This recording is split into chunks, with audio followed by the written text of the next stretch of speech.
inbox what Morales said about why he didn't take your advice on his video. He schizoed out. Okay, so I have to say something about that, okay? It is very easy from a live stream format where there's more room for mistakes to go and like sit behind the fucking to go and like sit behind your streams where you can like make errors and everything and like pick the shit out of like errors in like pre-made videos, right? But it's fair. It's fair to do that. And people did it with Willy, and I agreed with every major substantial criticism against WillyMac's video. What I disagreed with was the conclusion at the time. So what happened was I had an argument with Morale around this time, where Morale, we agreed on every substantial criticism with the video, but Morale was like, this guy's whole chat, we need to go through his entire backlog, he's fucking useless as a creator, like, taking it to, like, the most extreme. And this was before all the recent Willy this was, like, at the time. Trust me, I'm no defender of WillyMac. But I said, I think that's, like, a little extreme, okay? I think that's, like, a bit extreme over some errors that somebody could fix. And in my mind, it felt like Morale was just like, I don't know, I feel like he does this, okay? And I don't have great evidence for it, but I feel like he kind of like says, he says a lot of things and does a lot of things to either appease Queeman or Spicy Chat, and it's like, fine, whatever. But I felt like he was like trying to appease that crowd by taking like the most extreme fucking possible like position on the entire video. Willy, yeah, he did blow himself up. I'm saying as those criticisms stood on their own at that time, his conclusion was like pretty extreme. But I watched his video yesterday, and listen, this is everything I said on the video stands, but I was a bit more mean about it. You could say I was mean, okay? You could say I was mean about it, sure, okay? And people could say, oh, you're using this as an excuse. Not an excuse. I'm just like a dick when I don't sleep, right? I was a bit of a dick, but everything I said substantially, I think, was correct, and I feel like I was just as like critical of him as he would have been of Willy's video. Do I think he needs to delete his channel over that video? No. Do I think it's the worst video I've ever seen? No. That was obviously me being like hyperbolic and playing it up. But that video, in my opinion, was a total disappointment because we have all this great evidence on cam, and when I asked people to make videos on this, I wanted people to make something succinct, that maintained brevity, hooked your average normie in, kept them watching, and gave them the substantial points that we needed to get to. There was way more time spent on certain things that shouldn't have been. There were other things that just were not covered. There were things that were left out. There was a dog shit opinion inserted in there about like Cameron's like response to Krexa in regards to the fetish shit. And then the other problem behind the scenes too was the censorship. So Morale did lighten the censorship, I think, after I first gave him criticism. But a big problem I had was that I think when you, like, for example, if right now, if I said that another creator was at my house and they did something and this is the police report on it, and I show you a picture of the police report, I think the public now, because I've introduced something pertaining to me to the public, I think now the public has every right to go and scrutinize that original police report. I think that's only fair. In my opinion, doxing is when somebody else connects somebody's private persona to personally identifiable information. That does not count when somebody like Cameron says, look at this police report that I requested through an FOIA telling you how he got it, and he's using that as evidence against his ex. He's made that connection. He's introduced that connection. Now, if you want to go bring that up and scrutinize it, you are not doxing him. That is not what doxing is.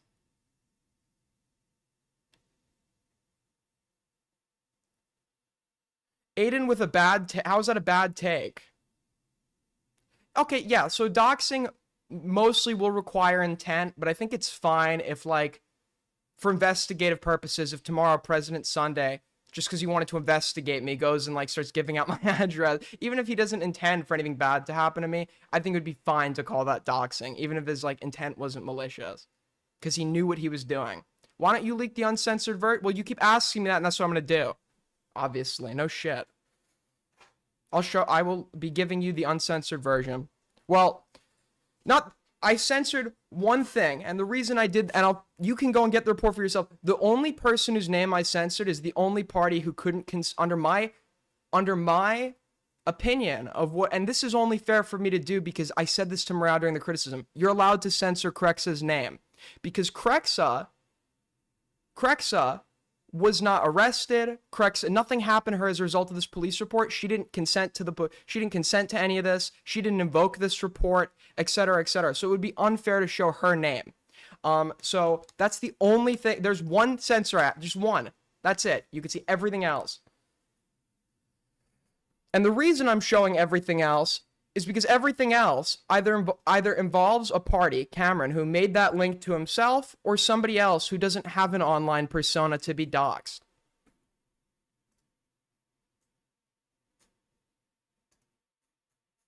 So I just want to make sure it's all in order.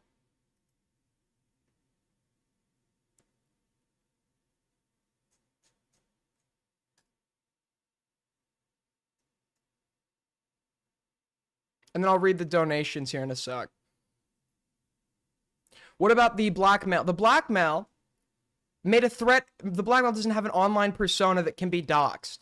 Okay, if you say somebody's real name, like if I go and talk about, I don't know, Mrs. Johnson down the street, I'm not doxing her because I'm not linking an online persona to personally identifiable information. I'm not doxing Joe Biden. When I say Joe Biden's, hold on, one sec, real quick, just got to, there's no, in the case of the blackmail, there's no online persona that's being doxxed.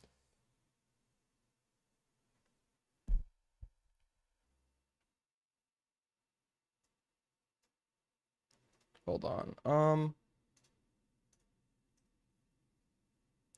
But yeah, I felt like the over-censoring just gave people an unnecessary out in regards to the evidence.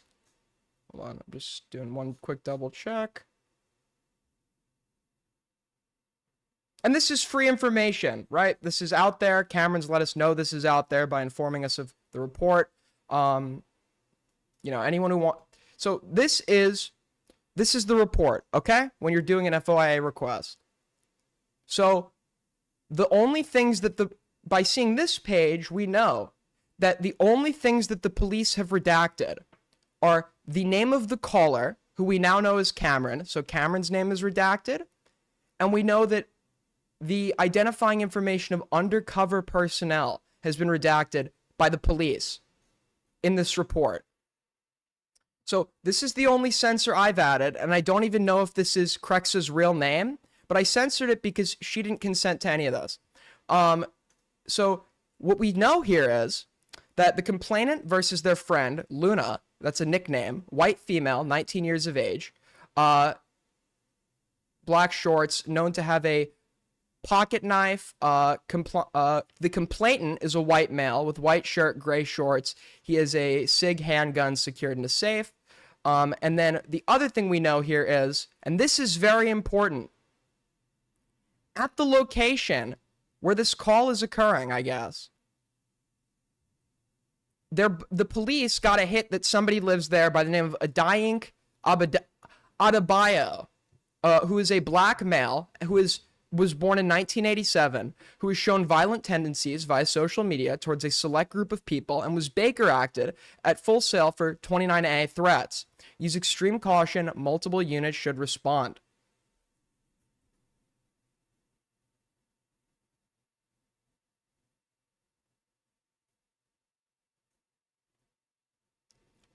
Okay, this is it. There only needed to be one censor here. If you like want to be, and by the way, this didn't have to be here. I did this because it's, I think, a nice thing or a good thing to do. I did this because she's the only party that would be getting doxxed here if I was to show her real name. So that's it, right? That's it. And the reason leaving this guy's name in is so important is because Papa Gut used the out of, well, you know, reading this, I might not know what BM means. If you look at the original report, you know that even if you don't know what BM means, you can see the name of the person they're talking about. And that name is not Crexa's.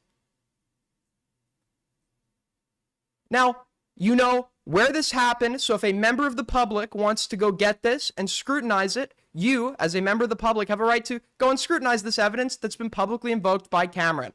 Feel free, be my guest. There was no reason to censor the fuck out of this. But I told Morale about this, and then I even said to him in DMs, you could censor her. I think what I said to him was,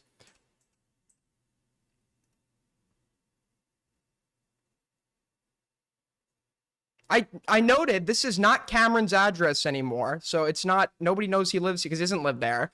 So I basically messaged Morale.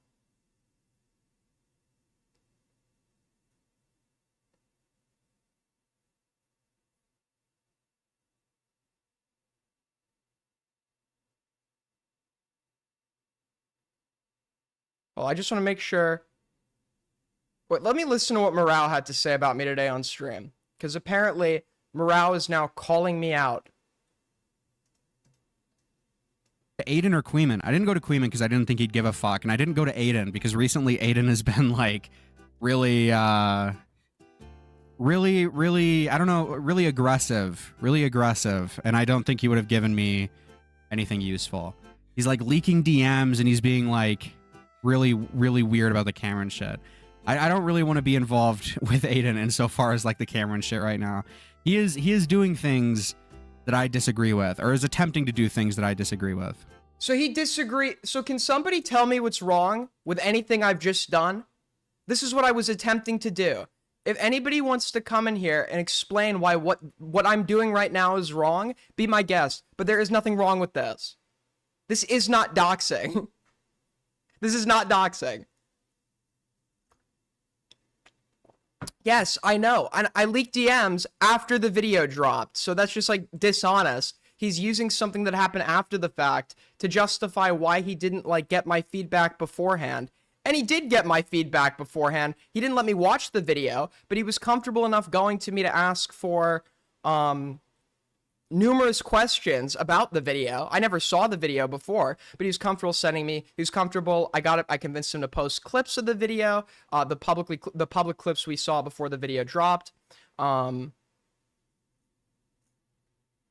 He felt comfortable adding me to their like group chat, I guess, where they discussed it. He sent me like speculation about it. I wrote him an intro that I thought would work well. So he did feel fine coming to me about the video. That's not true. He just never showed it to me.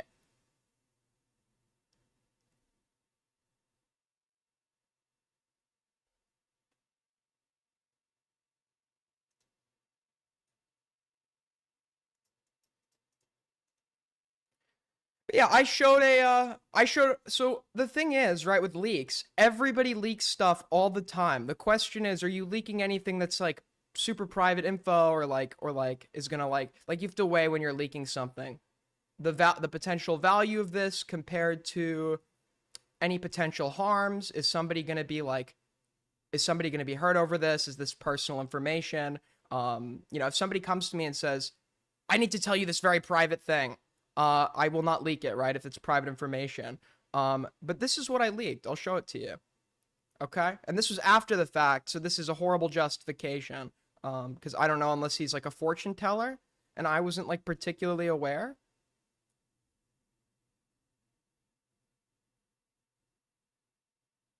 This is what I leaked. The super pressing information. Dickers, have you been checking out the reactions to Morale's video from Queeman/Aiden? No, I've been asleep, sadly. They rate me, Dickers. Learn from my failings. I've heard one or two things. Aiden told me to delete my channel. I might message my editor to add in some stuff depending on what people say. Well, Aiden's an asshole, to be fair.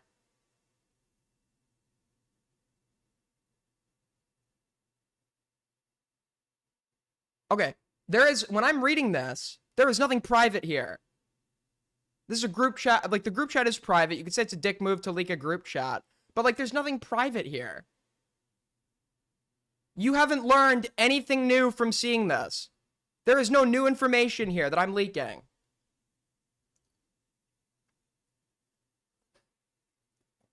maybe that I haven't typed in this group. I told you I get added to a ton of shit that I never read and just like forget that I'm in. But maybe they just like forgot I was in here or something. I don't know.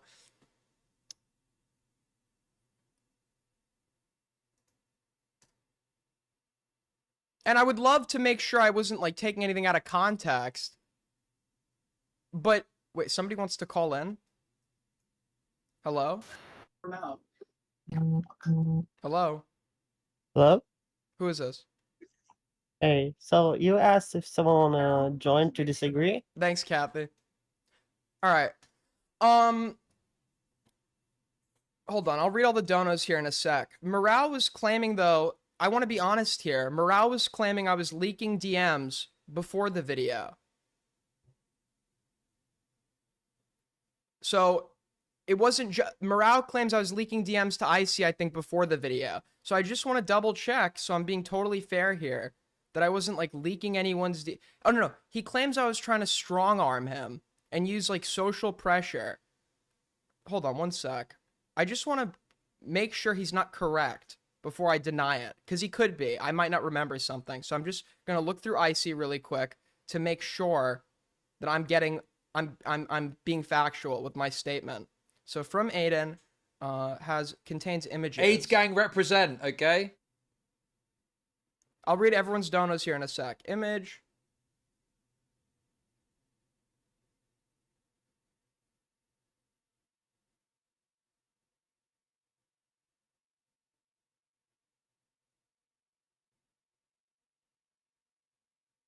All right, this is the only thing I fucking leaked.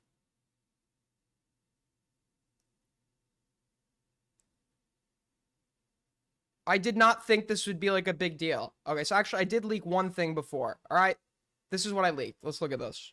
I leaked this to Icy.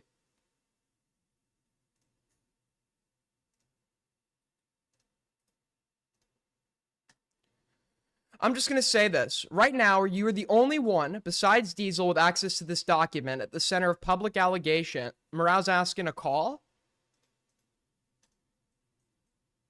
If he wants to call, he could ring me. I'm not going to call. So you're not doing this to me again. If Morale wants to call, all he has to do is ring. Because you guys get me to call people, and then I find out they don't want to call in. $2 from G's. I'm not running. Ring me. Call me. I'm just going to say this right now. You're the only one besides Diesel with access to this document at the center of public allegations. He's not calling. He's not ringing me at all. I'm not getting anything. So just call. I have nothing to say. He can call me. Just call me if he has something to say. I'm not doing this again because you guys did this before. I ring somebody and it's like awkward because they weren't trying to call me. If he's actually trying to call me, there's like a button to do that. He's waiting on you. Then tell him to call me. Then tell him to call me. I'm sorry, why? You're literally trolling me. I'm not even going to listen. If he wants to call, just call me. I'll pick up. So, I'm just going to say this. Right now, you were the only one besides Diesel with access to this document at the center of public allegations. To not allow me or the public to scrutinize said document in its original form is a bad look. I'm going to abide by what I think is right. I won't be pushed around on this. So this is him. I guess he thinks I'm trying to strong arm him here. First of all, he said I was trying to use social pressure to strong arm him. IC Chat has a rule about not like screenshotting the contents and sending it to other people, right? So if I was trying to publicly pressure him, I wouldn't have put it in IC because I don't even think he's in that chat. I would have put it on Twitter. I would have put it in general.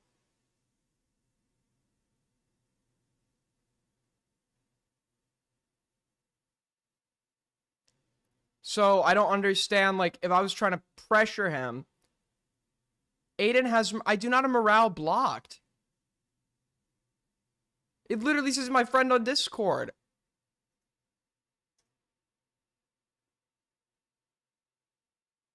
Dickers 100% told him. Yeah, Dickers is a snake. Dickers is a, I'm kidding, I don't think Dickers is a snake.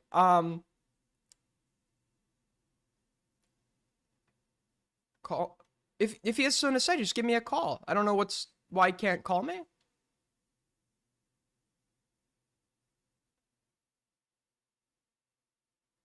But yeah, as a result of this, I guess Dickers removes me from Girthy chat. And by the way, when we talk about leaking, right? Like Queeman posted my reaction to him sending me Bo Black's cock in our DMs. I never consented to that, but I didn't need to because there's nothing private in there. He assumed I wouldn't be bothered by it, and he assumed correctly. So I had no issue with it, right? Because there was nothing that was being leaked, right? There is nothing here that is being leaked. I'm talking about that he's not sending it to me, and I'm showing people in IC what he said.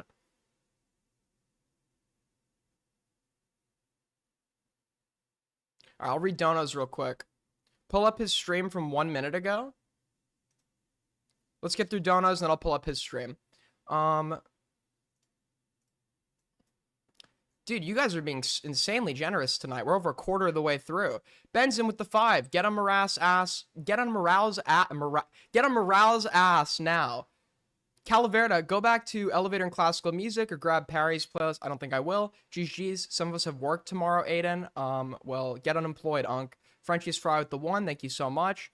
GG's with the 2. What's with the shirt? It's just it's a shirt. Benson with the 2. The shirt is good. Thank you so much. Juicy Dog with the 5. Getting blackmailed by a black male to get his mail. That's crazy. Calavera with the 2. How was the beach? I didn't go. Benson with the 2. That wasn't Kathy, by the way. Who the fuck was that? If he wants to call back in, I'll try. GG's with the 2. Leaky Projects. Ryan with the 2. Quick leak. J-Stock's Discord account just got perma'd.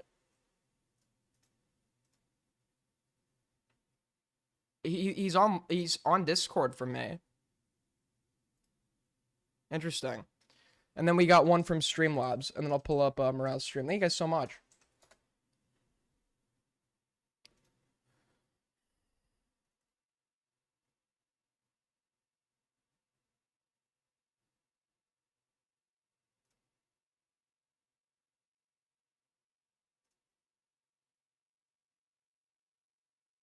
Morale's socks the 3. Don't leak Mr. Project. Sorry about that, man. All right, what? Go back on his stream a minute ago. So no, I probably wouldn't have got Aiden or Queeman. I just don't agree with the police report stuff he's doing. As those imbalances, this is like a funny post. Like this has like 500,000 views, and there's like no substantiating proof at all, right? Aiden wants to call in, but it's not going through. You guys are retarded. I called it. I literally called it. You guys suck. You guys like actually suck. You're the worst. I'm 2 steps ahead of you. I know exactly what you're doing. Okay? I've caught on to it. I'm 2 steps ahead of you people. It should.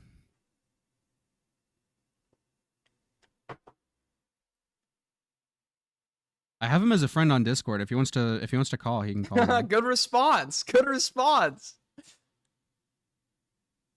I don't know what he would want to talk about.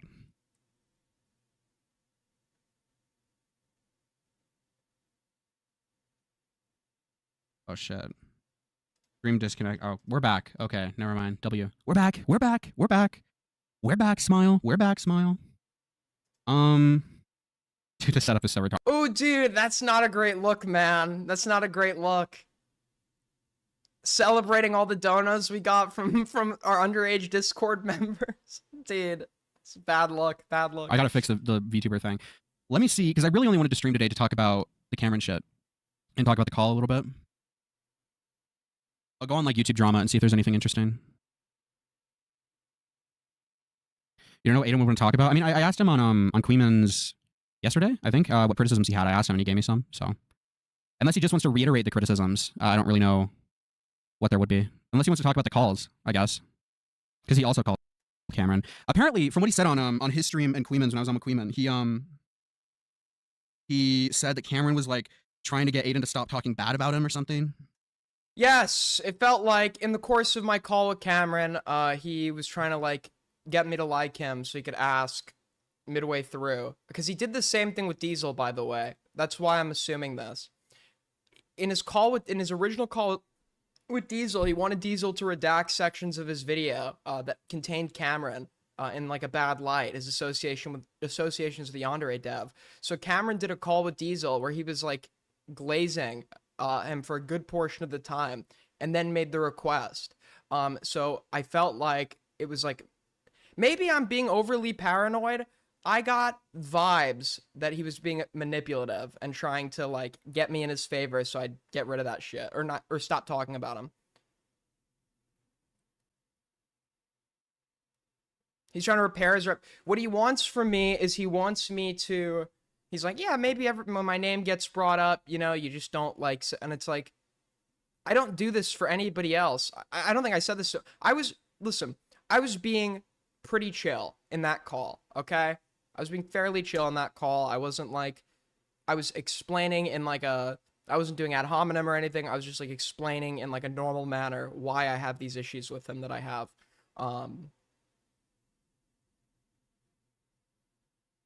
But I felt like I was being manipulated, to be honest.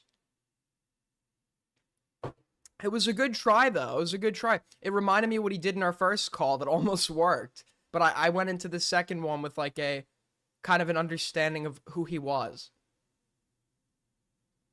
But I think with the morale shit, it's like because I asked him yesterday, or not yesterday, I think it was the day before the video was released, so like 2 days ago. Because I asked about the police report 2 days ago, that's why he wouldn't let me preview the video.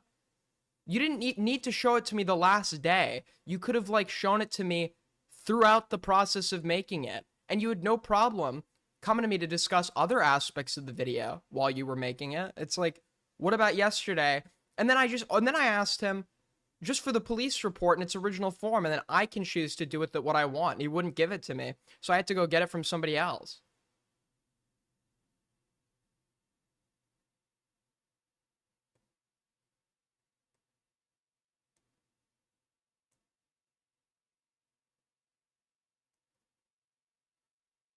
I don't remember his exact wording. It's something along those lines. He didn't do anything like that to me. I'm assuming he cares a lot more about what Aiden has to say, because Aiden, you know, like gets more viewers. People care a lot more what Aiden says or thinks or does. So I mean, obviously, if that's true, you know, did he release any of the call yet? Because I thought he was going to cover his call.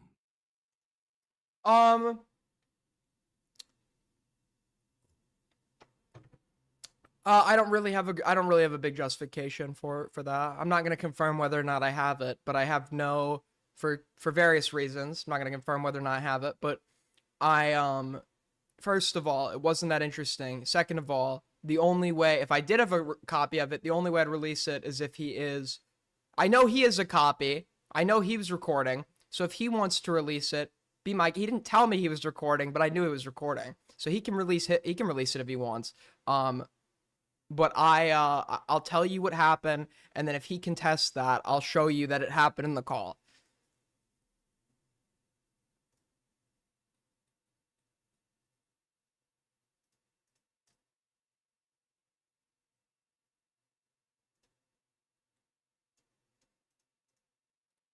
Yeah, the joke that I took a bus to Nevada and recorded it. No, obviously I didn't take a bus to fucking Nevada just to go talk to Cameron. Do I need to start using, like, tone indicators? Alright, but while we're here, something else interesting got posted. And I guess someone posted an icy earlier and then just decided not to put it in the inbox. Because I guess they were just, like, expecting me to go, like, find it through, like, 10,000 messages ago in icy to just, like, make everything 10 times more inconvenient or something.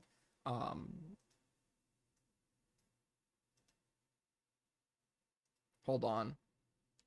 Dude, this is ridiculous, man. Yeah, let me go, like, post this in icy, but then, like, not the inbox, so, like, you have to go on, like, a scavenger hunt. I got exposed, essentially, and I feel like I need to address it. I need to address it, okay?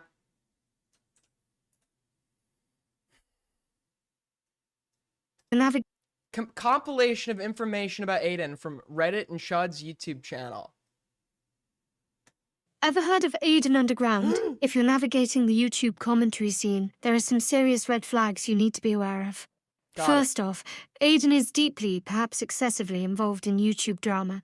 His content frequently revolves around controversies, allegations, I'm a drama YouTuber. I cover drama. That would make sense. Okay, that does make sense. and heated debates within the community. He's even been labeled a clout-hungry, cagey drama goblin, a clear indicator of his continuous engagement in conflict. When it comes to honesty, be warned. There are accusations that Aiden knowingly presents untrue Such as, I'm waiting for it. information and then stubbornly refuses to retract or admit error, defending Such as, these falsehoods indefinitely. like what? Surely there's gonna be an example. He's also expressed concern about his own words being taken out of context, suggesting that malicious framing is a prevalent issue in his sphere of content. Okay. The community Aiden operates in is notorious for snaking and backstabbing other creators. What does this have to do with me? Dude, so this account is the account that wants to call in to debate me. But the account like matches all the other AI bot accounts that are replying, and I engaged in conversation with it for a bit in DMs. And there's definitely a real person that takes over to talk to me, but I'm just like curious as to how much. Am I having conversations with AI? Am I like this is obviously there's an AI voice. It was probably written by AI. I don't know, like it's a little creepy. Like I don't know if I'm talking to a fucking robot. Aiden himself has voiced frustration over others using his ideas or private discussions in their own streams.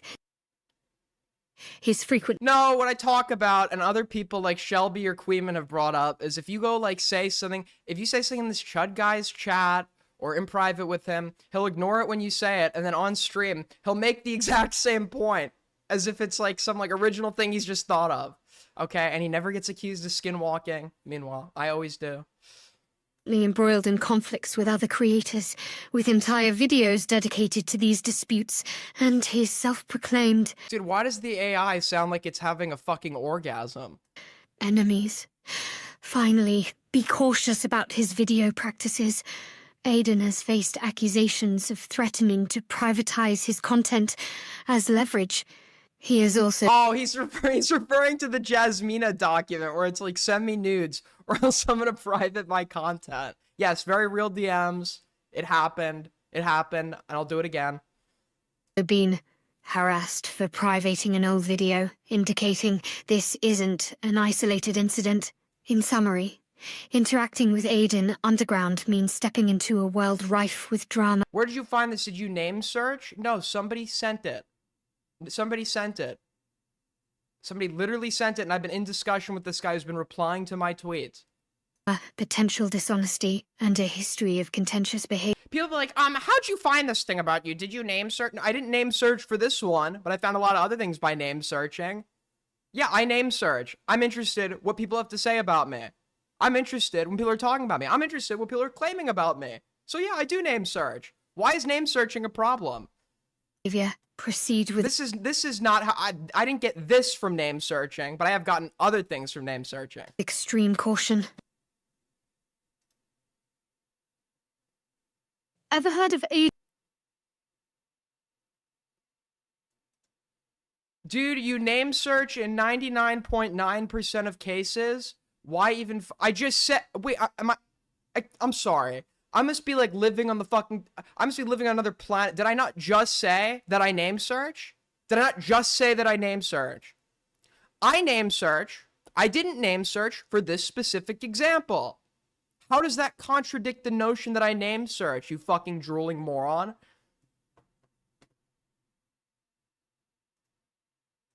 Thank you so much. We just hit fucking temp goal. Appreciate it, guys. Let's read the donations. Almost halfway to Streamly goal. Belinda with the 2. Confetti, thank you so much. G's with the 10. Super fucking generous. Your shirt is Hugo Boss, lil bro. I don't know if you know who that is. Yeah, good one, buddy. I guess we're not allowed to drive Mercedes anymore either.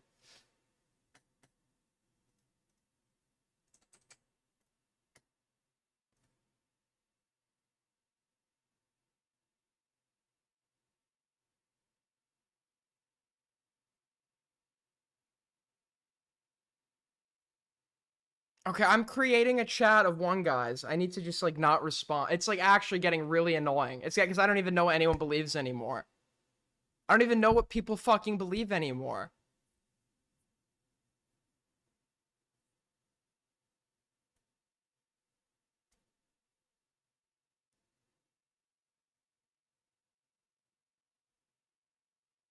Like I actually, it's not just that you have like a few one guys anymore. It's that if you were to read the messages, 99% of the chat is composed of one guys. It's like 99% of chat. Literally, I like reading chat. Tommy says it's like a bad thing or whatever that I read to read chat. I think it's fine. I like interacting with my chat.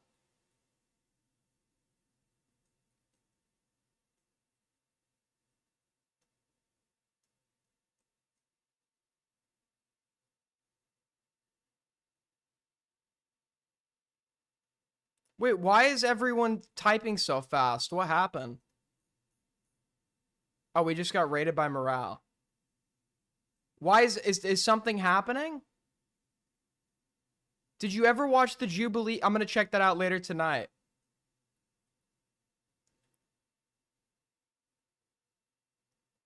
Hold on. That's actually our next topic. If this guy's ever gonna call into debate. Okay, Taya wants to call in real quick. We'll have her come on, and then we'll check out the Jubilee shit. Taya, you're on the air. What's up? Hello?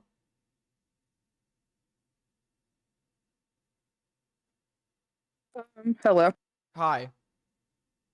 What I was gonna say first is I wanted to redeem myself when I was talking about Hellbent. You probably don't care, but I was really cognitively not there. So I was what I was trying to explain is that it seems like the women in your chat and maybe the women, I don't want to say you have power over, but maybe you're above, you're more rude to than men. And I have a case in point, but I also don't want to say Wait, why don't because you I want like to these people, but the people in your chat, the men in your chat who have did or said worse to you, it seems like you've let them back in, and Hellbent, you're just like this stupid bitch.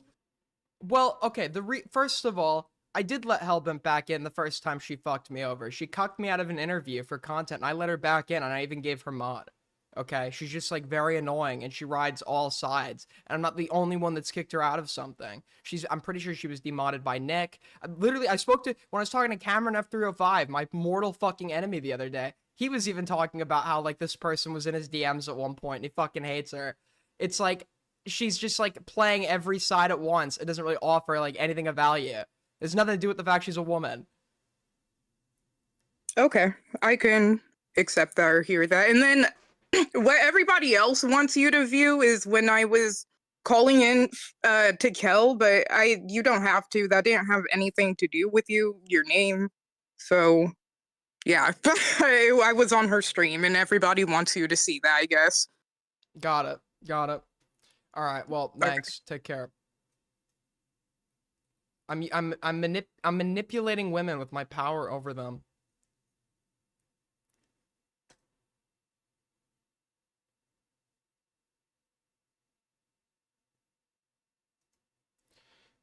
Just very sad things happening, people. Whoa! Thank you so much. 50 fucking dollars from Cats of Flockin'. Putting us $15 away from Streamly goal. Nick banned me from his chat. I'm going all in on AIDS gang. Next time they ask to kick Aiden, they can kick me too. Well, I appreciate the sentiment very much. But you should have been with us from the get-go. Okay? Should have been with us from the get-go. Dioria, 300 nations kicked Hellbent out. Literally, she is the one, and I even said this before. In Spicy Chat, I was advocating for it. I'm like, yeah, Styler just doesn't fucking like women. The fact that she's still kicked out of this thing. And then I realize over time she just can't stop herself from being so fucking annoying. Okay, I'm listening to this really like funny conversation between Kathy and President Sunday, and she joins the VC. Nobody's talking because we all want to listen to this. We know this is Kino. And she joins the VC and starts interjecting on Sunday's behalf and arguing against Kathy. It's like, read the fucking room.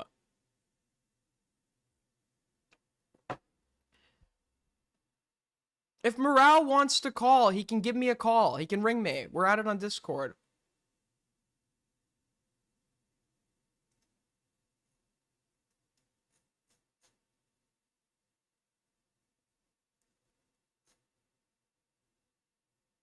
Aiden, I'm not running. He can bring me up if you want to. How about this? How about this? If Morale does not call me in the next 10 minutes, anybody after that 10 minutes who asks me to call him that is not him is banned for the fucking night. Just call me if you want to call. If you want to talk to me, just call me.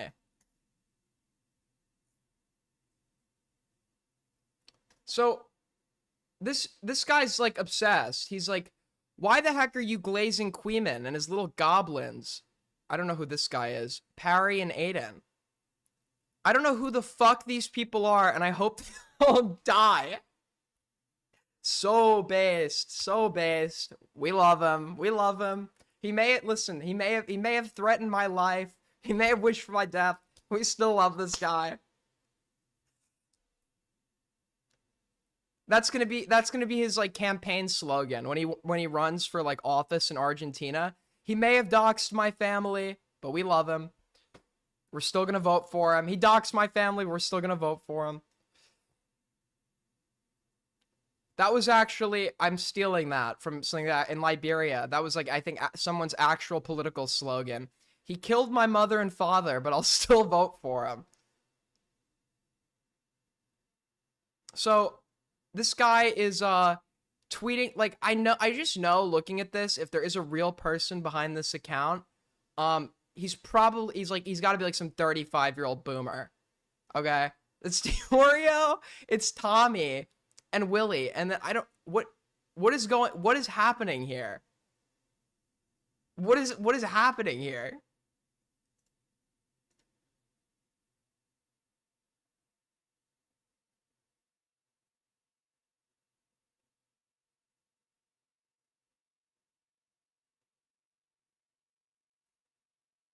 It's like, this is dead internet theory to the max. We're gonna have, like, debates with AI.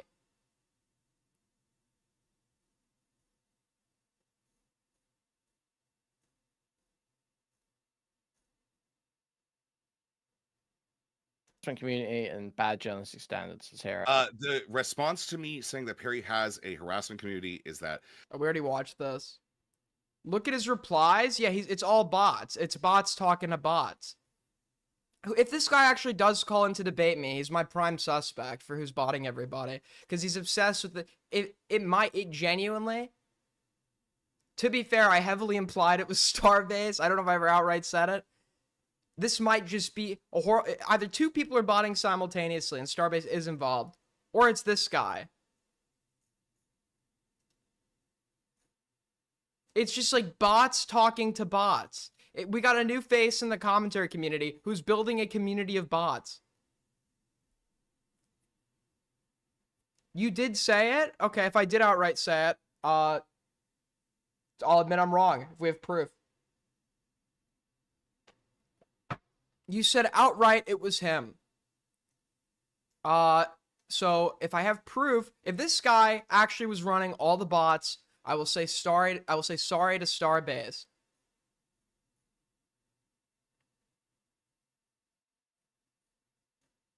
But like, I'm still, because the thing is, the bots were making, like, I would get done arguing something with Starbase in DMs, and then the bots would then like shift their argument to arguing that, and it's like maybe just like a crazy coincidence.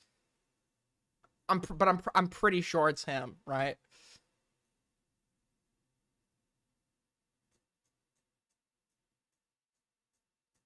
Starbase is being botted himself. Okay, but then the other thing too is I stopped believing it was Starbase when the bots started talking about other drama. But it turns out they started talking about other drama after I had accused him of being the bots and how the bots were only talking about him. So someone's like, are you retarded? Like, he's obviously like switching what he's saying to like give himself plausible deniability. And then I DM him about it and he makes himself suspicious as fuck.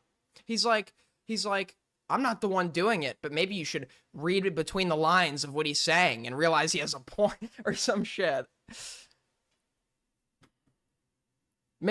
How do you conclusively make up your mind to something that you don't, like, we can't see who's behind this. So obviously you can't conclusively make up your mind when you're purely working with inferences.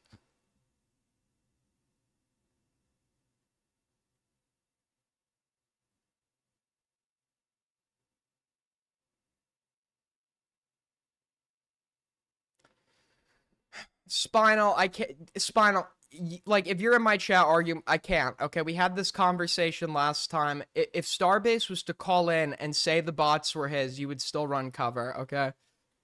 I don't normally like to use the term bad faith, but you argue in his defense on bad faith. You literally will interpret anything in a manner that will most benefit him.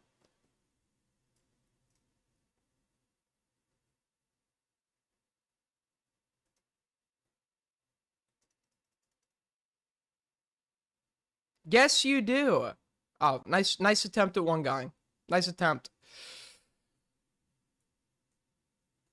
What is the T dating app, by the way, I keep hearing about? Everyone's talking about T. What is T?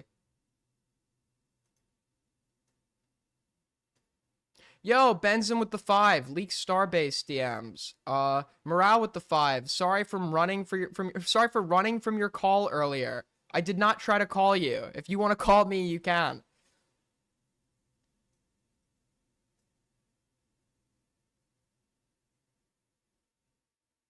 An app for women to gang stalk men who ghost them? Wait, what the fuck?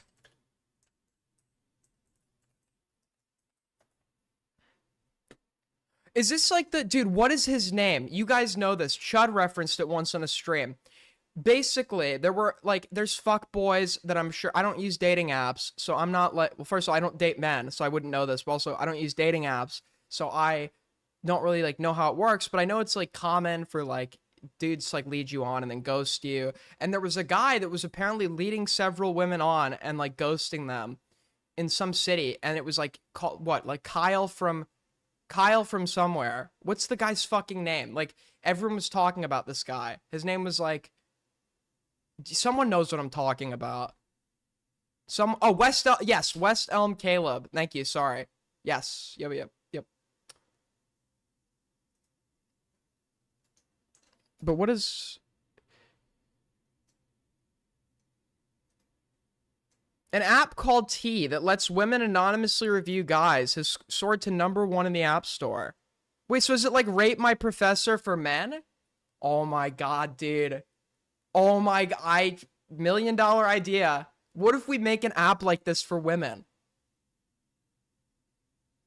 Like a review like, she made herself look better in her profile picture, which is like heavily edited. In real life, if you go on a date with her, you'll realize she's like heavily overweight and talks way too much about her cat. Dude, we need to make a site like harassawoman.com. Harassawoman.com. $10 from Will is me. I don't date men. Okay, buddy. Thank you so much for the 10.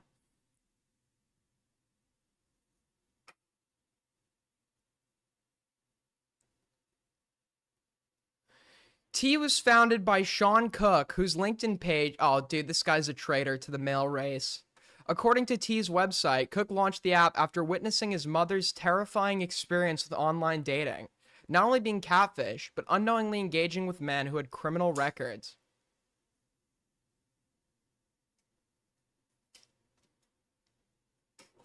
T opens to a feed displaying photos of men posted by anonymous users with a screen name. In some posts, women ask for tea, meaning the gossip on someone they're interested in, while others provide detailed reviews of men. The app doesn't allow screenshots. If you try, you'll end up with all you'll end up with is a black screen. When users go to post a man, the app asks for the man's first name, estimated age, and location. They can also include a caption and photos to publish the post. This site is unhinged, dude. Users must select a box that says all statements are true. Wait, so I wonder if you like, if you're like, if a woman like puts something on that site about you that isn't true, that like, it'd be very hard to prove damages in that case. But I wonder if you could like invoke like potential lawsuits. Because it's like Rate My Professor. In theory, Rate My Professor is a great concept, but you can, even from like the best professors you've ever had, you're always going to see bad reviews from like people who didn't get the grade they wanted or some shit, and they like they abused the fuck out of Rate My Professor to just like go after professors that didn't give the right grade.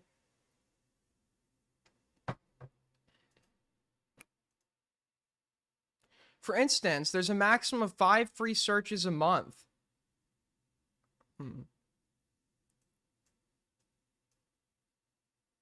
Privacy and the potential for defamation.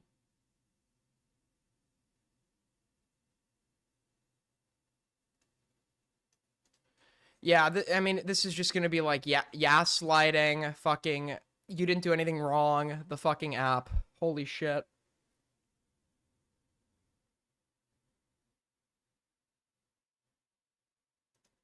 What if somebody, dude, we need to make like an anti-T app where it's just doing the same thing to women that use the app.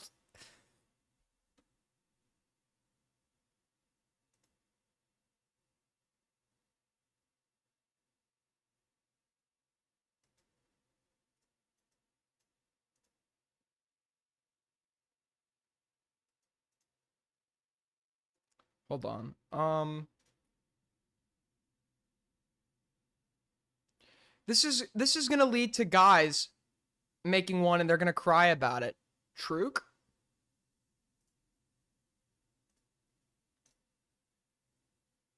Hold on, just checking some out here real quick. I want to check. I never saw what the deal was with this West Elm Caleb guy.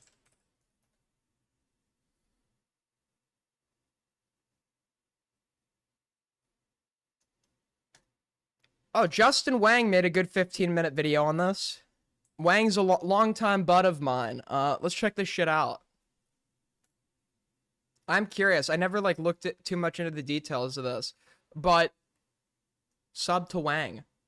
You don't have to think that far back to remember a time. Dude, I was watching, because I used to be big into, in hindsight, it's a shit show, but I was a kid, and I used to watch Gotham, and I thought I saw Wang in an episode of Gotham as like one of like the goons or whatever the fuck, and I was like, dude, how do I reach out to him without being racist? Because if it's not him, he's gonna think like, it's like, oh, do you think all Asians look the same? He wouldn't say that, but like, it would look that way. And I asked, were you in Gotham? He's like, yeah, I was. When online dating was just the most embarrassing thing you could possibly do. Only the most dangerous creeps on the fringe of society would subject themselves to such a thing. The stinkiest losers. Flash forward to the present day, something like 3 out of 10 Americans are on online dating apps now. And although it seems like Isn't Wang white? Okay.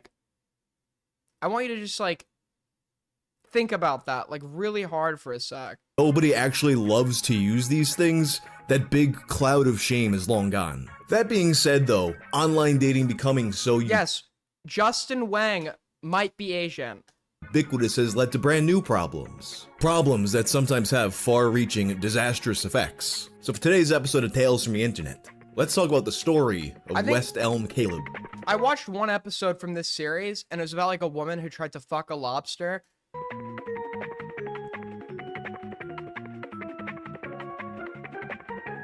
This video is sponsored by Helix. Helix makes premium mattress the course of more than 2 years. And I got the Glaciotex upgrade on my new one because I like to sleep cool. I've also been using the Helix frame and foundation. I don't trust YouTube sponsorships. I'm sorry. Do not trust YouTube sponsorships. These people are lying to you. Every sponsorship they get is from a product that sucks. They'll tell you they use it. They don't. Okay? Don't trust it. Don't trust it. I showed you that one guy. Dude, I showed you on that one video I was watching where the guy is like, this great drink, it tastes amazing, and he drinks and he looks like he's about to like throw up, and somehow healthy at the same time. which are superior to box springs for full mattresses, and I've been having the best sleep of my life. Helix delivers your mattress right. I'm having the best sleep of my life. Like numerous like bed sores. He's like a crooked spine. To your door with free shipping in the US. It comes rolled up in a box and it's easy to set up. And to make sure you love your Helix mattress, they have a 100 nights of sleep trial. You also get a 10-year warranty running their labor at the Helix site in 2022 with a TikTok by Mimi Shu. Mimi is known for her comedic shorts about being single in New York City, and this was no different, lamenting a person named Caleb that ghosted after their first date. If your whole personality is that you're single, like, I hate people that make being single like a personality trait. Just like, you're pathetic, you're a loser. Not my problem. The details of this 10-second clip are sparse. There's quite literally nothing except his name and height. Yet it received an influx of comments from women claiming to be familiar with the man in question. Is it the West Elm guy? Bruh, not the West Elm Caleb. I'm screaming, so we're all talking about the same guy. They all shared a similar story. He was 6'4", had a mustache, and he designed furniture. Everything was going great until he left them unread. The response was enough for Mimi to post a follow-up the next week. I wasn't gonna make a video about this, but I feel like it's my duty as your Asian older sister to warn my New York City girls about this Caleb from West Elm ASAP. When Mimi noticed the comments, she was confused. Her TikTok was actually— So what are you gonna think that what are you gonna think he did here? Right? He engaged in some kind of inappropriate behavior on these dates. He's somehow dangerous. What is it that this guy did that is like so disturbing to some people that they need to come and share their experiences? Actually about a completely different man who worked in finance. Be that as it may, this other Caleb's notoriety was difficult to ignore, so her curiosity got the better of her and she reached out to one of the girls in private. The first thing she asked was about a peculiar account in her DMs. It was a guy named Caleb who replied that he was also quite tall. Mimi ignored him, but noticed that his bio mentioned that he worked for West Elm. The source confirmed that this was in fact the very same Caleb, putting a face to the name before explaining her experience. So we first confirmed that it is the same Caleb that DM'd me, and I'm like, oh my god, why is he everywhere? And she tells me that they've matched on Hinge before, and that they were texting intensely for a while, and he is like love bombing her, even though they've never met. Oh my god. These people, like, the other thing too is like therapy speak, okay? Just like pop psychology, like the misappropriation of like therapy speak. Love bombing is not when you show somebody a lot of affection. Love bombing is typically when you were showing that affection in an intentional manner that is meant to manipulate somebody into being okay with other behaviors such as abuse, right? Love bombing is typically part of the cycle of abuse where somebody abuses, or I think I might have it confused for honeymooning, but I think love bombing is like a component of the honeymooning phase. But like it's where you shower them with affection to get in a manipulative fashion to get them to become compliant with or complacent with negative actions being perpetrated against them. Up before, like have not gone on a first date. And I'm like, that is the biggest red flag out of all the red flags. Then of course he ghosts her. For those unaware, love bombing is when someone showers you with excessive amounts of affection. I love you. I really want to spend all the time in the world with you. Okay, when do you want to meet up? Just walks away like a fucking Giga Chad, bro. Aims to manipulate the recipient emotionally and create a sense of indebtedness. This tactic is often considered to be part of the cycle of abuse. This resonated with Mimi, who saw it as an indictment of his character. Maybe I am jumping to conclusions because I've only heard one story, but I just feel like love bombing is the gateway red flag to all of the other red flags. And if that many girls are commenting about you on a TikTok, that just like doesn't look good. To what other red flag? First then sent a series of TikToks from another influencer in New York City. It showed a woman gushing about her Hinge date over the course of the— I want to call in. How do I call in? If you really want to call in, you join the Discord server. The link is below. There's then the call-in VC. You click it, and I drag you in. Last week. This was concerning as all signs pointed to this being West Elm Caleb. That assumption was the final push for Mimi to post the video as an indirect attempt to warn her. The girl in the video is like head over heels, gushing about this guy, and it's like so giddy, and I'm like, oh my god, I recognize this girl. That used to be me when I was stupid and naive. And this is why we need that app I just talked about where we can leave reviews of guys we've dated on Hinge, because then I don't have to make this subtle video trying to warn this girl. I'm just gonna leave it up to the TikTok gods now, and if this video shows up on your For You page and you happen to be dating a West Elm Caleb, consider yourself warned. If the women of New York City weren't speaking out before, they were now. The video secured an even larger response, amassing over 120,000 likes, and it helped paint an even clearer picture of his dating habits. One user wrote that he forgot their date, while others said he lied about being offline. So based. Dude, this guy just like wants to prove to himself that he can get someone to agree to go on a date with him and then just not show up. He just like needs to prove it to himself. Okay, she said yes, I wasn't rejected, mission accomplished. It's like something for like his ego. That's so based. Naturally, it wasn't long until it reached Caleb himself. His profiles on Hinge and Bumble were deleted later that day. This, of course, was in vain as jilted ex-lovers continued to piece things together. If you recall, this video was intended for a specific New York City influencer. Because of its virality, it actually managed to reach— I just want to like get people to agree to have sex with me and then not have sex with them and not show up. That'd be like great, dude. That would be great. That's like literally that game over. I could prove it to myself. I'm actually a vol cell, not an incel. Dude. it's like the ultimate, it's like vol cell maxing, okay? Just to prove how much of a vol cell I am, I'm gonna get people to agree and then not do it. 3 days later, Kate Glavin began posting about her date. She was ecstatic, describing him as a tall, financially stable Midwest boy. But as you can guess, that excitement left her after being tagged in Mimi's video. I have some matters to address. I don't know if everyone's even gonna know what I'm talking about. However, okay. POV, you're me, scrolling on TikTok. I get tagged in a video. It's talking about this guy named West Elm Caleb. And I go, shit, I've been seeing West Elm Caleb. Whoa. And the video's like talking about how this guy's history of ghosting people. The comment section is bad. So I guess people put 2 and 2 together. I was describing him as like a tall Midwest boy. That's the dude that was in the video, obviously. So I'm like, shit. So he texted me, we talk about it. And also I'm like DMing other girls too. Like they're telling me like what has happened. After a brief confrontation, Kate decided to cut him off. But she was understandably still hurt and trying to make sense of this. I don't really consider myself to be dumb and naive. I was very giddy in the video just because I was like, that's kind of my style of TikTok. I have been loved on before. This one guy told me he loved me on the 3rd date. So I like, don't think I'm naive. And I didn't really have any red flags with this guy. Like, we didn't even kiss. Like, I didn't get intimate luckily with him. So I don't feel like I'm like devastated now. I'm devastated because I thought it was like going well. It may seem like the story should end there, but I feel like there should be no expectation of like exclusivity when you're using a dating app. I don't understand like how you could ever use an app like Tinder or Hinge or something and like act like there's like some exclusivity there. this was only the beginning. Several more influencers came forward on the hashtag. It's like the Harry Sisson shit. He's like talking to girls he's never met on Snapchat. And yeah, he did make them believe it was exclusive. Like they were just like sexting each other. I don't know if he I don't remember if he outright lied, but he said things where you could probably interpret it as it's exclusive or whatever. But if I were in their shoes, I would never, unless I'm getting some outright committed statement, I would never, ever, ever think that there was something exclusive going on, right? And then they're all disappointed that they see you now as a girlfriend. West Elm Caleb. It became a half-hearted badge of honor as they joked about feeling famous. This in turn revealed more specific interactions that incensed the mob even further. Take Kate Pear, who first spoke to him in October. Pear explains that they matched on Hinge and intended to meet around Halloween. However, this was cut short after Caleb sent a picture of his wiener. Long story short, I'm waiting online at a bar and he sends me a full mirror selfie. Okay, yeah, that's fucked. Okay, I didn't know that part of West Elm Caleb. His face and his everything in it with his penis out. And I was like, what? Tessa, what the fuck are you What are you typing?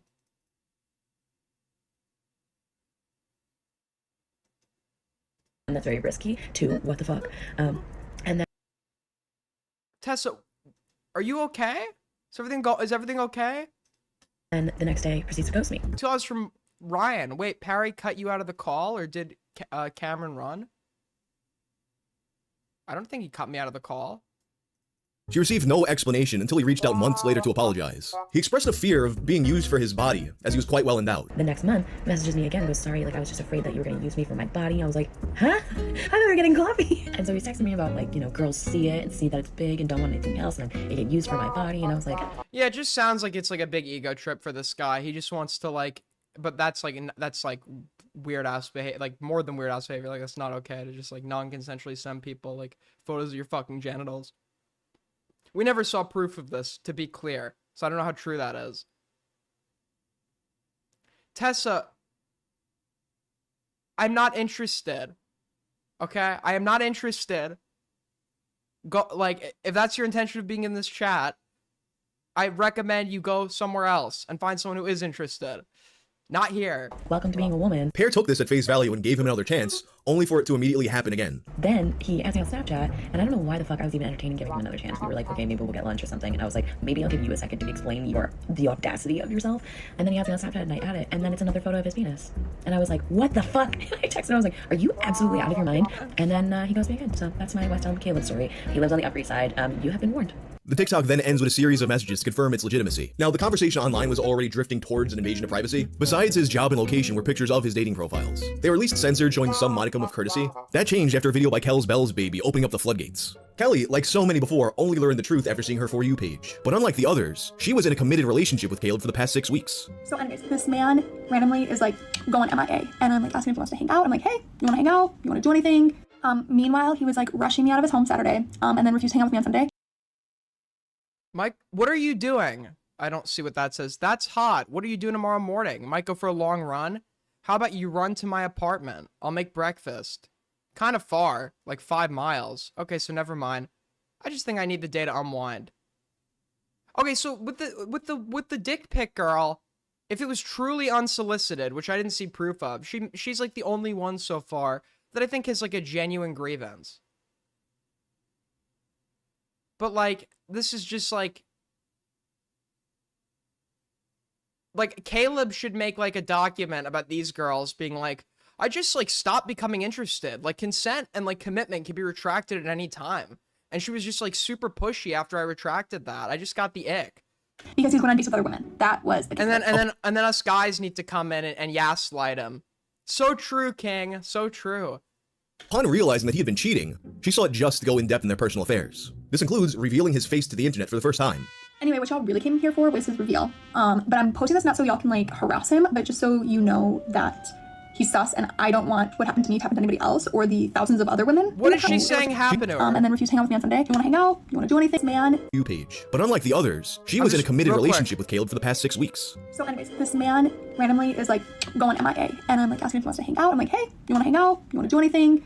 Meanwhile, he was like rushing me out of his home Saturday, and then refused to hang out with me on Sunday because he's going on dates with other women. That was the kicker. Upon realizing that he had been cheating, she saw it just to go in depth in their personal affairs. This includes revealing his face to the internet for the first. Okay, so they were together for 6 weeks and he cheated. Got it. Kelly, take the high road. And then, It's giving anxious attachment. Yeah, like I'm trying to think like what motivates this guy. What is like? No, he hasn't done anything unless we're talking about the non-solicited dick pic. I don't think he's like done anything like crazy enough where it should be getting like as much attention as it did, considering he's a nobody. But at the same time, like I have to think to myself, what is this guy just in it for chaos? Like what motivates him? I realized he didn't call, text, or even try to apologize to me, so I said no. In light of this, Kate reached out to Kelly to create a definitive timeline. Her findings were presented publicly the next day. It is exhaustive in comparison to the other videos lasting over 2 minutes. This is because she too came to disregard his privacy. Hello, villains. Mama Villain is back. You know, yesterday I was like, oh, I kind of respect privacy. Now, no. West Elm Caleb, let's get into the story time as a primary source, because now I'm seeing people trying to do timelines that are not involved in the matter, and I'm like, Kate, it's your duty as a woman to give this timeline. Kate's second date with Caleb came on January 16th, the night before the story went viral, and it went perfectly as they continued texting the next day. Then, she got tagged in Mimi's video. Kate began to panic only to receive a preemptive message from Caleb. He was well aware at this point that TikTok was her job. Like, this is at like 6:30 on Monday. I get a text from Caleb, which I'm gonna insert because I don't really give a fuck if this man lives or dies, if I'm gonna be honest here. This would be the first time we'd see Caleb's reaction to the backlash. I'm really upset right now. So apparently a girl with a huge TikTok following made a video about how a tall boy named Caleb took her on a date and never talked to her again. Then it seems that in her comment section, a few girls that I had matched with in the past were like, is this West Elm Caleb? So then she made a separate video to say it wasn't West Elm Caleb, but that she talked to those girls and wanted to warn everyone about me because I guess I ghosted them. I've had a few coworkers. True. Like ghosting. Like it's yeah. If he's ghosting you, he's ghosting you. Move on with your fucking life. He's not interested. You didn't do good enough to get him to stay. Problem? And the same would go for women, by the way. Okay, if the roles are reversed here, I'd say the same thing to the guy. Leave her the fuck alone. She's not interested anymore. Workers messaged me already because they saw it. At the same time, she got an influx Aiden ignoring me. He won't pick up. Okay, you're a troll. Thank you. of DMs from those concerned about her potential run-in, including one from Kelly. They started comparing notes and found that he was more calculating than initially thought. He was sending them the same messages. He was sending them the same romantic playlists. He even took them on the same dates. Perhaps the most salacious detail was that Caleb woke up in Kelly's bed the morning of his next date with Kate. Now here's where it gets sick and twisted. Kelly saw in my video that my first date with Caleb was on Saturday. Wow, you mean to wait. You mean to tell me that like using hookup apps to like find or no, using dating apps will just result in like temporary hookups instead of like long-term like meaningful relations? Really? God, I couldn't have seen that one coming.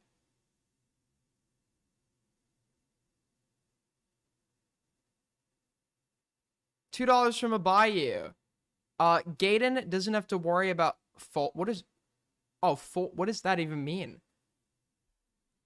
She woke up in Caleb's bed on Saturday. She was with Caleb Saturday morning. Caleb and I went on a date at 3 p.m. on Saturday. The audacity of a straight white man with Dude, he's not even taking responsibility. What? Take responsibility for what? Not being interested? Mustache. The audacity. Following this, Kate confronted Caleb, to which he admitted the ghosting. This allowed them to have a more serious conversation about his behavior. It felt genuine enough for her to agree to keep these details private. But as she continued scrolling through the countless stories... Listen, if I was ever, like, attempting to get in a relationship, I'd want to know I had an exit plan at any fucking time. I want to know I could, like, dip my toe in the water, try it, and then if I don't like what anyone else is selling, get the fuck out of there, okay? The audacity of a straight white man.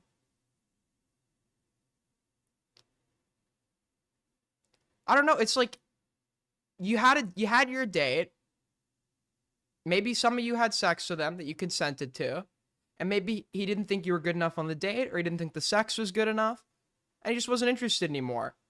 You weren't good enough. He's not interested anymore. Move on with your life.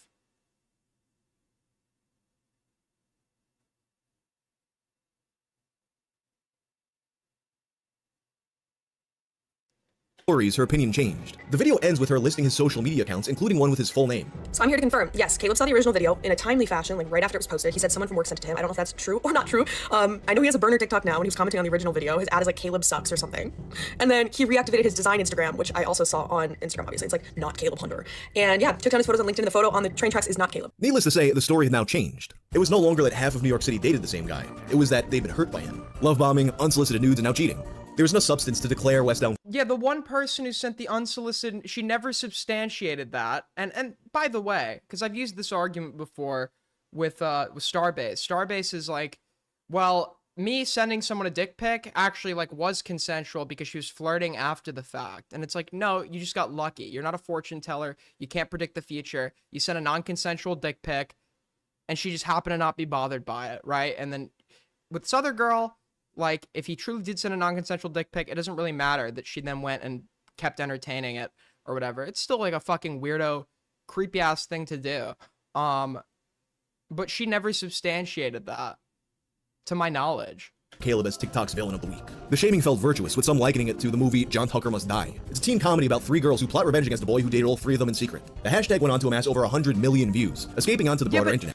But there's only one person who's claimed she was in a committed relationship with him, and that was for 6 weeks. None of, like, based on what everyone else has said, none of you should have had an expectation of, like, exclusivity, especially if you're, like, using fucking apps notoriously known for people doing hookups.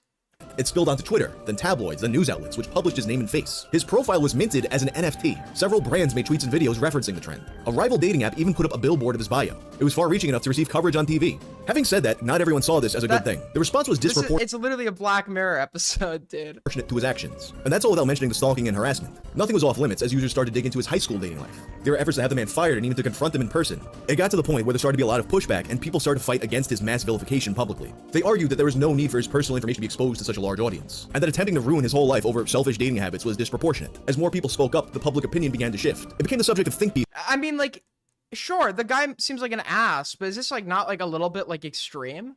Is this, like, is this response, like, not so fucking disproportionate that you're actually worse than him now at this point? Like, what? This is, like, insane. Why are you telling them all you made it for them? He's trying to riz?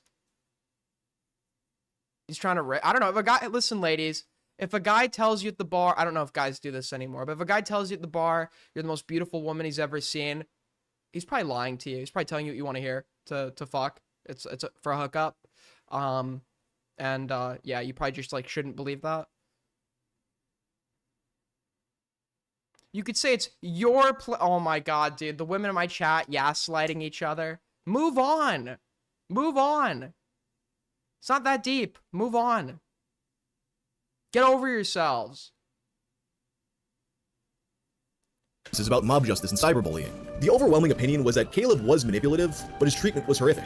If somebody is cheating on you, it's your fault. You weren't giving them what they wanted, so they had to go look for... I'm kidding. No, I obviously don't stand by that. Okay, that's not true. I wanted to say that. However, not everyone agreed on that assessment. There was also significant backlash from those who felt he did nothing wrong. They saw him as a hero for subjecting to women to what they felt men regularly went through. So I matched with this boy on Hinge last week. I was like, okay, another dude to add to my arsenal. It's fine. This contingent felt that the best course of action would be to return fire. But yeah, like, I don't feel like a guy you've been seeing for 6 weeks cheating on you is, like, that fucking is gonna be, like, that, like, heartbreak. Like, just move on. Like, yeah, he's a dick. Move the fuck on. Wow, this guy I met on a dating app that I was with for 6 weeks actually was unfaithful. Like, that sucks. That sucks. It's unfortunate. You dodged a bullet. Go move on with your life. No harm, no foul. He wasn't interested. You alone were not good enough for him. So he dishonestly went to other options because you were not good enough for him by yourself. And, you know, I'm sorry that happened to you, but I don't feel like there's, like, that strong of a commitment for 6 weeks where you should be, like, thinking of it for anywhere, like, beyond a month. with memes mocking Kate's appearance. This and the flood of negative comments led her to delete her Twitter account. But Kate had actually come to agree that the extreme vitriol directed towards Caleb had gone a bit overboard. She issued an apology before removing all of her videos related to the story. And Kate wasn't alone in that. Many of the women involved wound up retracting their statements. I think this is an important reminder of their perspective. Most of the story It's too late. They're creepy as fuck. He needs to write like allegations about them. Despite being not interested in trying to leave, they harassed me on social media and tried to gaslight me. Dude, men just need to start writing allegations on women who do this. You just need to start. You just need to start. This is creepy. Creepy, stalkerish behavior. Caleb is a victim of some of these women.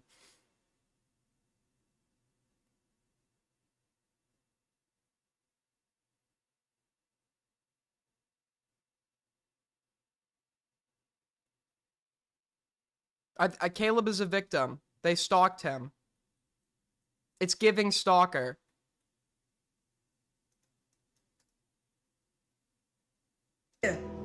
So somebody who was rated on the T app has now, I guess, apparently posted about it. How the fuck did I get on the T app? I used to work with him. He gave me gay vibes. Dude, I should not have talked to. Dude, Aiden from Los Angeles is gonna be on the T app like next week, bro. Nigga, what? Nigga, I only work one job. This is a skit. This is a skit. This is a skit. With females, Has bro. to be. And I was at Olive Garden when I was a server. And the reason why I didn't fuck with none of y'all is because y'all was already He gave me gay vibe. Dude. fucking all the niggas on the job. Peep this. The niggas already told me, showed me text proof on who the fuck was already getting cracked. There was nobody at the Olive Garden that wasn't getting cracked on Camp Creek Parkway. Yes, I said the motherfucking location, nigga, and I know who the fuck did that shit. So you mad I have self-respect? You mad that I didn't give you the attention that you wanted and added to your high body count? And then the first given opportunity, you want to slander my name? What the fuck is wrong with you, gang? You need serious help.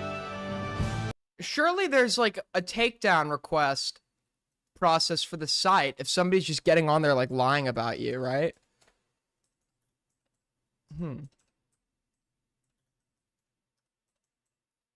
Does the site like require any proof?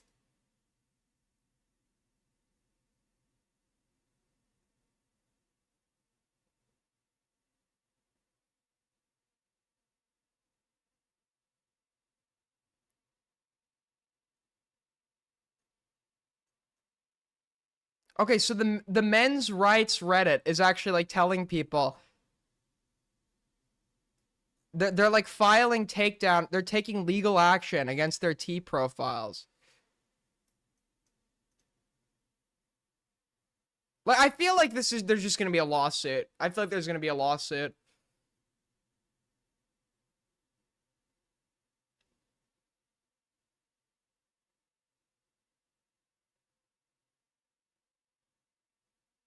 The proof is checking the box that you aren't lying.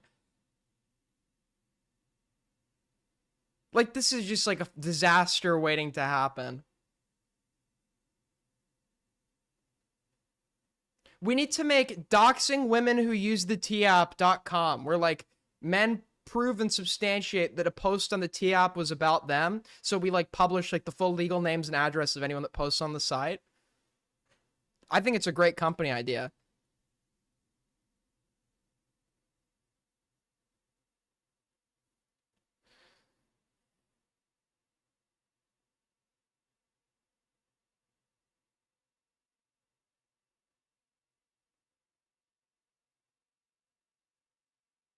Wait, what's going on?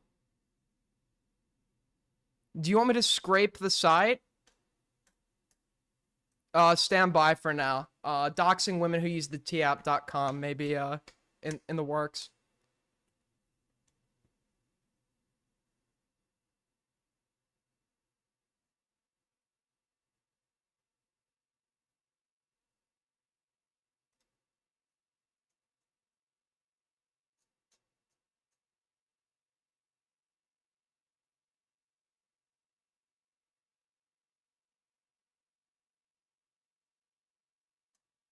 Wait, what is happening? Why did Tessa put a gorilla Wait a minute. Yeah, Tessa, call in. That's insane. Call the fuck in. I saw the emoji and it like wasn't clicking. I'm like, oh. Oh, that's why you did that. That's fucked. Call in. Call in.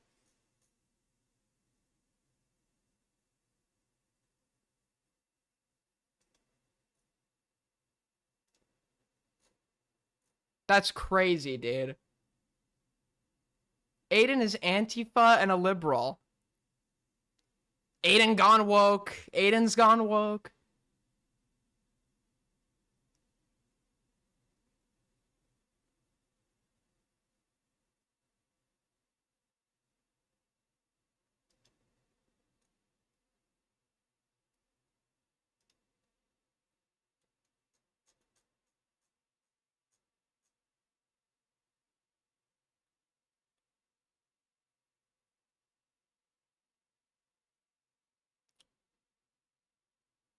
Hold on.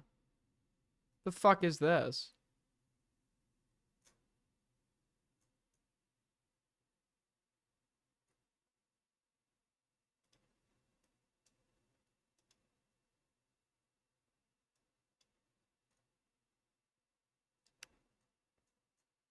All right.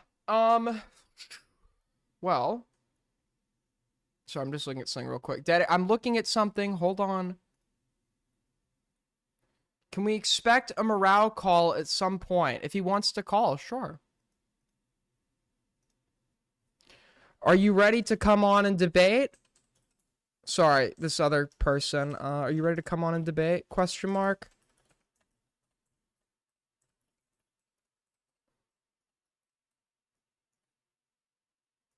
Yeah, I mean, if you want my unironic takes on it, like, yeah, as a guy, like, you're a total man whore. If you're just, like, linking up with women, giving them, like, no, I think whore should be gender neutral. So if you're a guy that's doing what Caleb was doing, you're, like, a total whore, you have, like, no impulse control, and you should probably, like, not do that to people because you're, like, doing something for your own gratification or stroking your own ego for temporary pleasure. And unfortunately, a lot of people do that nowadays, and you shouldn't do that, and that sucks. And you shouldn't cheat either, right? You're like somebody who can't keep a fucking basic commitment, which like just like tells a lot about who you are as a person. With that being said, if this does happen to you and you're in the woman's shoes, you should move on. Like, I hate to say it. You don't deserve to get cheated on in a 6-week relationship. You don't deserve for the guy you like to ghost you. You don't deserve any of that. But if it happens to you, it fucking happens. Like, boo-hoo. Like, move the fuck on. This is, like, a totally disproportionate response that makes you worse than him. And, like, kind of creepy. It's, like, actually creepy.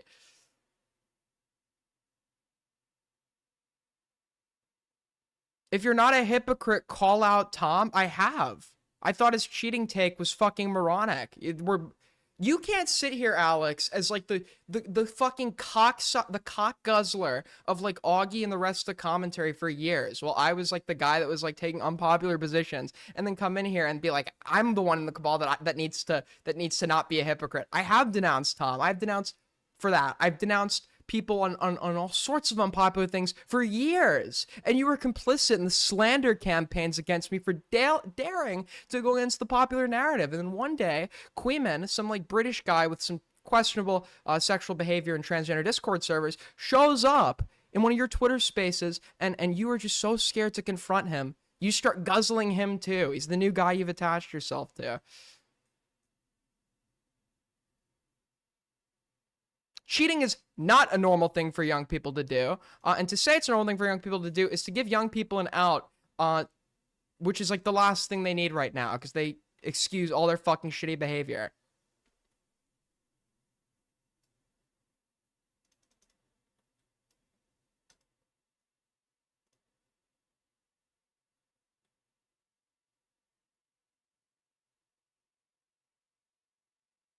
Hold on.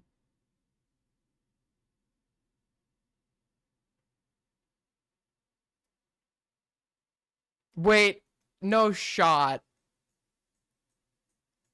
Excuse me? Hold on.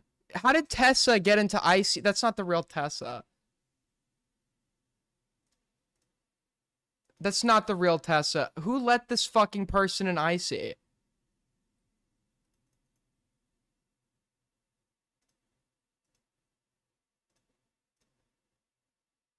This is just gonna be Kathy.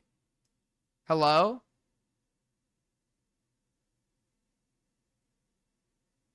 Hello?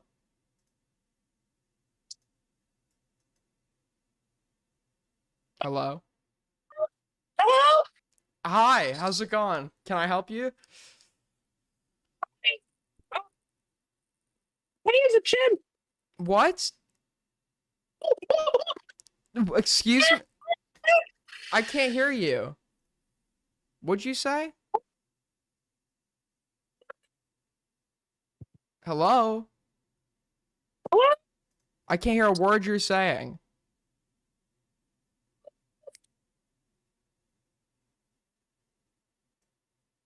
All right, thank you for your call in.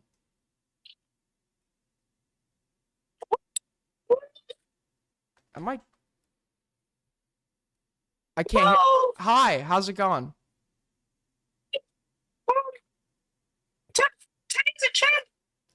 What the okay, that is not, that is, okay, that is incredibly, okay. That is, I disavow, that is not funny. That is not funny.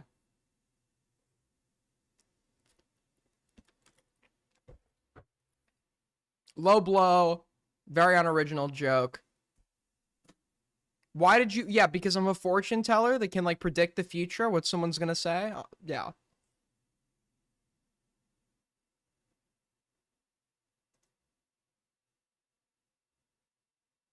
Stop, mods. Get them out of here. Get them out of here. If they're putting fucking gorilla emojis in my chat, get them out of here. Didn't even disavow?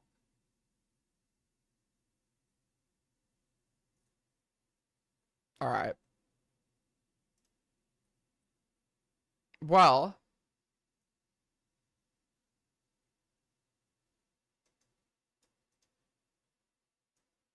Get Wild Sevens out of here. Yeah, no, we're not doing that shit. Sorry.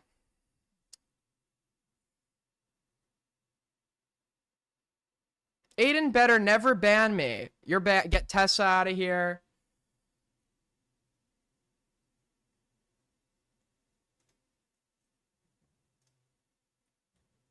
All right, what else do we got going on?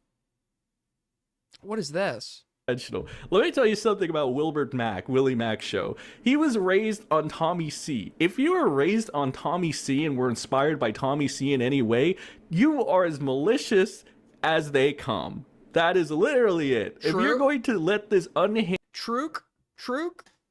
reject from Germany, failed father, be your inspiration, chances are, yeah, there's gonna be a little bit of malice in you. There's gonna be a little bit of malice in you. There's gonna be a lot of listen. Even a pedophile is right sometimes. Deceit. There's gonna be a lot of weaselly outs. The good thing about this is that Tommy C has always been a flabbergasting idiot. Okay, he's not even on the level. Flabbergasting. Okay, you lost for using that word. Of a Nick Rekieta.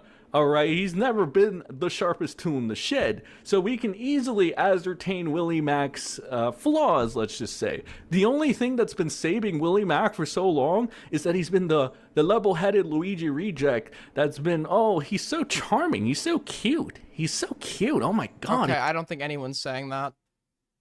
I don't think anyone is saying that about Willy. But I feel like that part's just like projection. All right.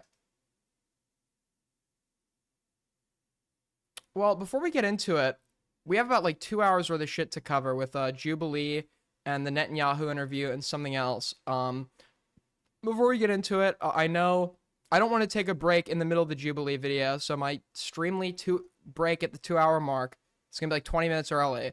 And then when we get back, we're gonna go for 2-3 hours. So I'll take a quick break for 7 minutes because I gotta piss anyway.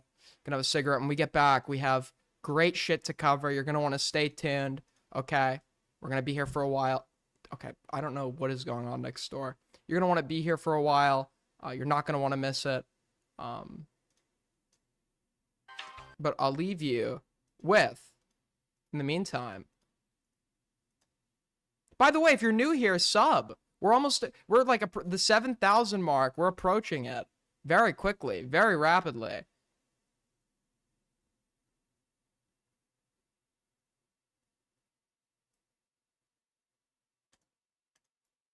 Declares that it's not ever acceptable to bring up children or... Where the fuck is this thing? One sec. One sec. Bear with me.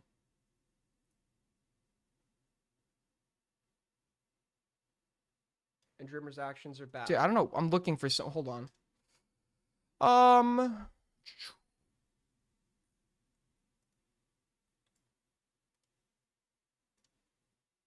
One sec. I know it's dead air. Fuck.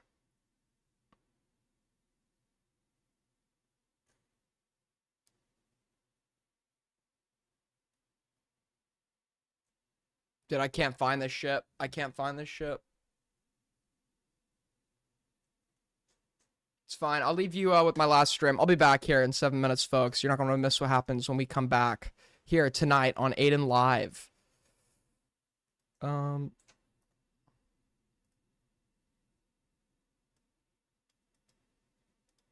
think he's...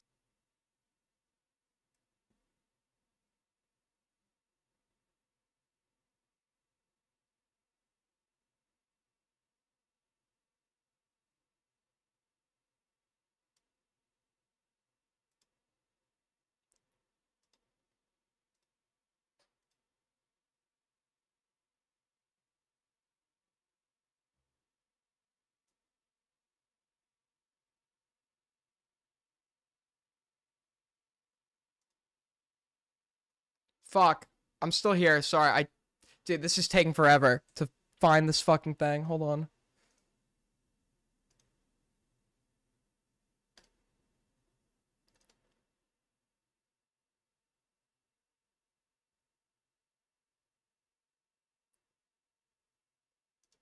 Dude, I'm actually about to crash out.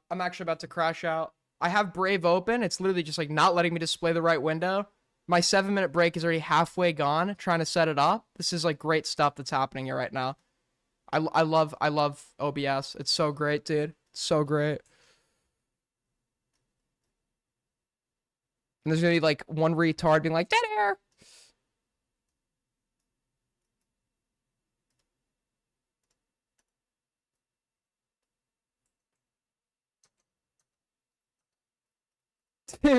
Dude.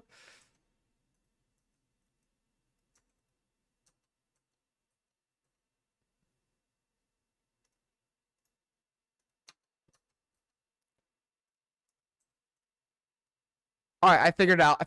Thank you guys. I'll be back in 7 minutes. That just took up 5 minutes trying to set that up.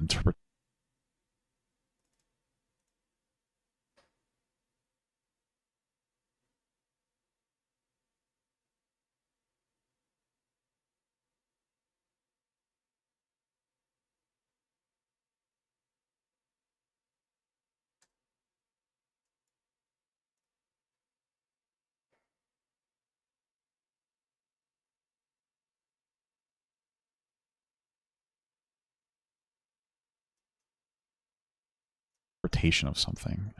Even though he does have a rape fetish, but I can't.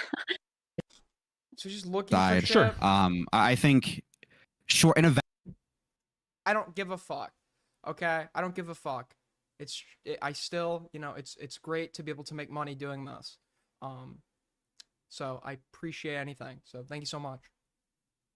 We should briefly discuss who Cameron is. Cameron F305 had started his current channel in 2016, although he states in one of his earliest videos that this was actually an alternative account. While his main account is seemingly lost to time, there's a lot of information we can garner by just looking at his current one. Initially, he was a big fan of Markiplier.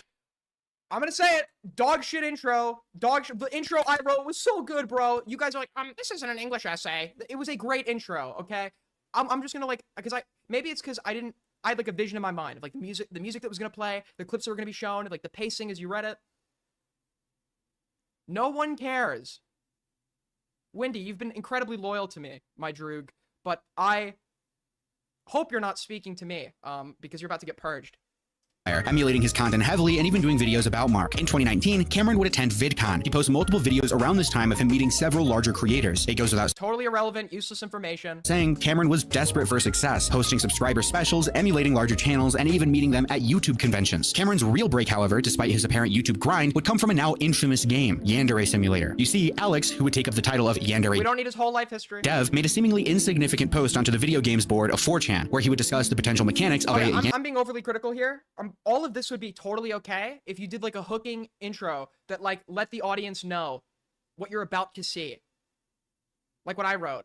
Like what I wrote, okay? Like what I wrote? Yandere Simulator, of which a playtest demo would be posted Oh, you meant to his useless. Okay, I'm sorry, Wendy. online a few months later. This game would blow up on YouTube, garnering attention from massive creators. I've already read my intro. Nobody wants to hear me read it again. You want me to read it again? Okay, fine. I'll do it one more time, just so you know what you could have got versus what you actually got. Okay?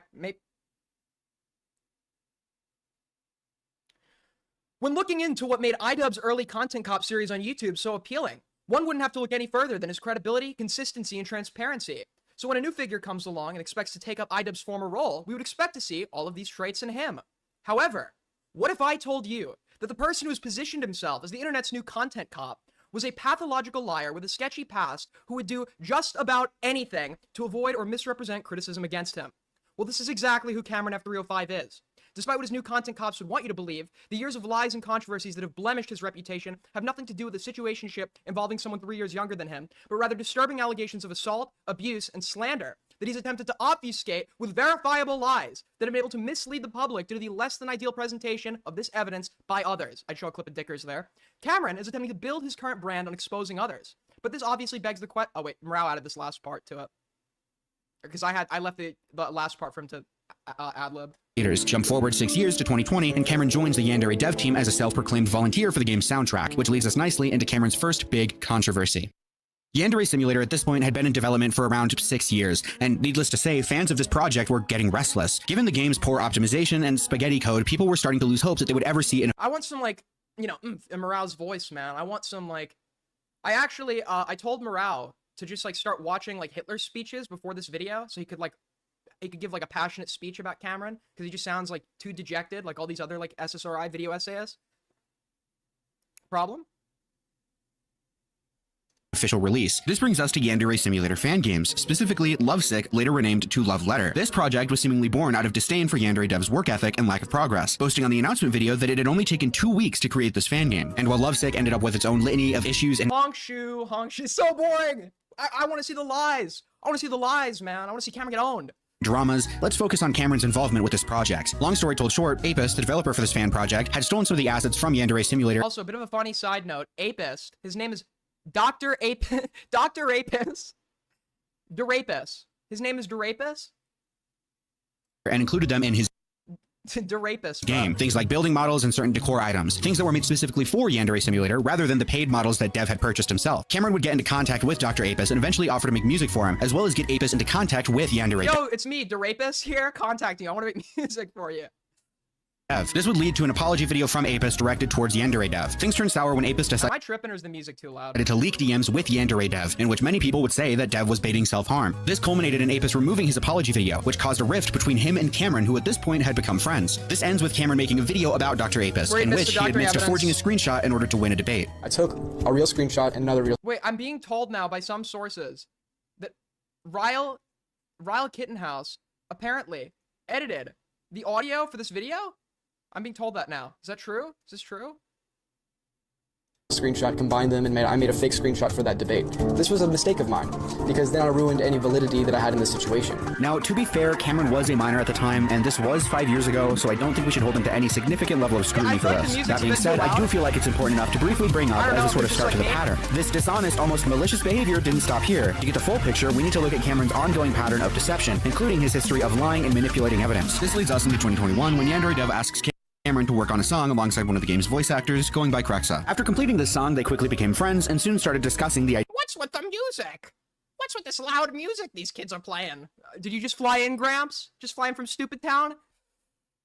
idea of moving in together, and after overcoming a few obstacles, they finally did so in June of 2023. However, this arrangement lasted less than a month before Cameron decided to kick Krexa out of his apartment. And despite what Cameron would have you believe, Krexa isn't completely crazy. Cameron did $5 from Lumpy Willie. We are Team Cam Cam. Now Morale touched that for. Okay. All right. Disavow. Thank you for the 5. Totally disavow. Morale did not do anything to any 14-year-olds. This is a lie. This is not true. abuse her, and he has been lying about her for over a year, even to this day. Krexa had alleged quite a bit in her initial post about Cameron, and the allegations differ a lot in terms of severity. For the sake of not poisoning the well, I'm going to bring up a few points in her 8-page document that are just completely unsubstantiated or outright false. She claims Cameron is a rapist, but never levies any rape allegations or stories about a forced assault, as well as claiming Cameron sleeps while listening to ASMR of women screaming. Both of these claims are pretty extreme, and again, to be fair to Also, let's say he does do that, okay? Let's just, like, say that that's true. Why is that a problem? Why is it a problem what people choose to fall asleep to? Cameron, they lack any credibility. The rest of her document, minus a few nitpicks, mostly I'm towards serious. Why would that be an issue? the end, seems to line up roughly with what Cameron himself admits to. She even provides recordings to back up a good chunk of what she claims, which is what I'll be focusing on today. One of the first claims made by Krexa is that Cameron had choked her on a live stream, saying this was not a planned or consented to encounter. Krexa is seen initially going along with the joke, but when Cameron takes things too far, she pushes him away and is visibly distressed. I'm stilling the stream for a minute. I'm gonna destroy her. What? What the fuck? So the thing about this clip is, like, yeah, it's awkward as fuck. I can see he's like he's trying to be like, okay, only like douchebags do this, by the way. He's trying to be like, he's trying to roughhouse. He's trying to be like playful in a really weird way for the stream camera. And she's obviously uncomfortable with it. And when she pushes him away, he stops. Okay, he stops. So like, yeah, you probably shouldn't have done that to begin with. But this just isn't really like a strong point. Okay. He didn't. There's head digging. What was Cameron's response to this? Well, I'm sure Morale will bring it up. Well, he lies. He didn't stop, though? What do you mean he didn't stop? Morale's gonna show that, right? Morale's gonna show him not stopping, right? Morale's gonna say, well, one could pass this off to to roughhousing gone wrong, or a little awkward roughhousing. Cameron, despite seeing her visibly disliking this, did not stop after, and then shows the rest of the clip. He does that, right? What was Cameron's response to this? Well, he lied. Oh, he's moved on. He doesn't do that. Does anyone have the full clip they could send to me so I know what he's just, like, left out? He takes the clip out of context, refuses to show the full video, and acts as if Krexa is Oh, so you can show us the in-context clip. Got it. crazy for ever being uncomfortable with something like this. Everything between me and her was pretty fine up until this point. I'd asked her to keep the stream entertained for a while because I had to use the restroom. And when I came back, we were posing a bit in front of the camera. Okay, Alright, guys, I'm back. Sorry about that. I'll be here for a few hours, not going anywhere. But there was something that people reminded me that I forgot to cover that's in the title that we're going to cover before we get into the Jubilee shit. The best, most professional streamer on Earth, i.e. me, completely fucking forgot that to compile the shit about the guy getting fired from his job. So if anyone by chance has those tweets bookmarked in relation to that and wants to be my best friend and link that in the inbox, that would be sick. If not, I could go do that myself, but it might be a little bit of dead air. I'm all over the place tonight. Sorry. It's called being lazy. Yeah, I'm also pretty lazy. Sorry.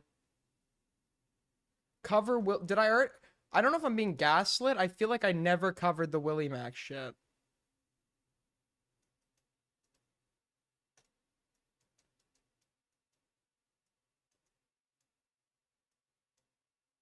Check DMs, please. All right, I'll check DMs. Hold on, everybody.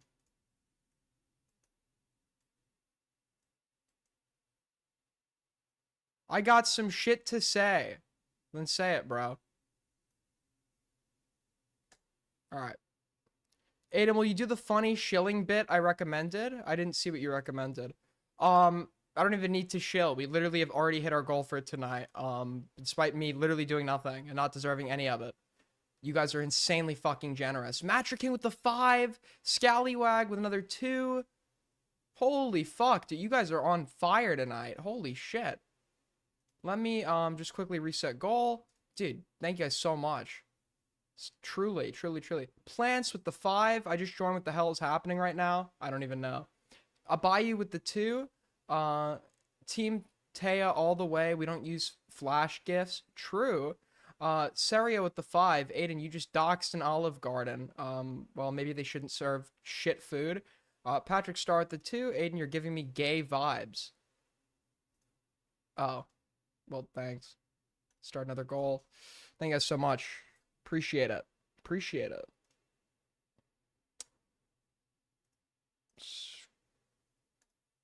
All right. So, can you cover the Cambodia and Thailand? There's no shot they went to war.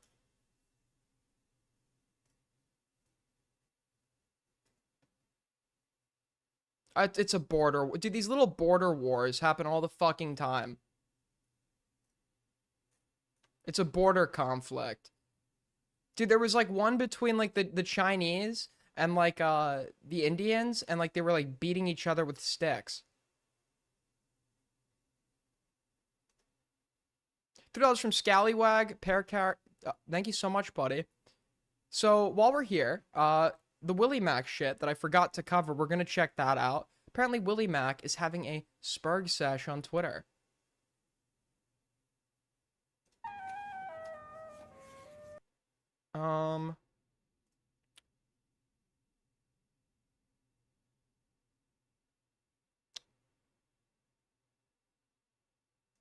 I see chat. Wait, hold on. Inbox. Somebody linked this shit to me in the inbox like 2 days ago. I think I lost it. It's up here, I think. Alright, so it starts here.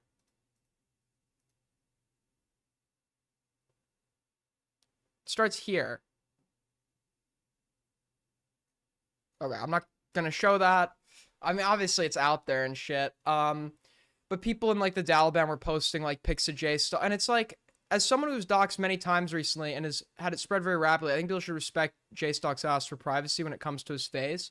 We both shit talked each other, but we've left it on the internet. I don't like seeing it spread. Not necessary at all. Yeah, I think it's stupid to actually reply to the doxing image itself. I don't think that's intentional though.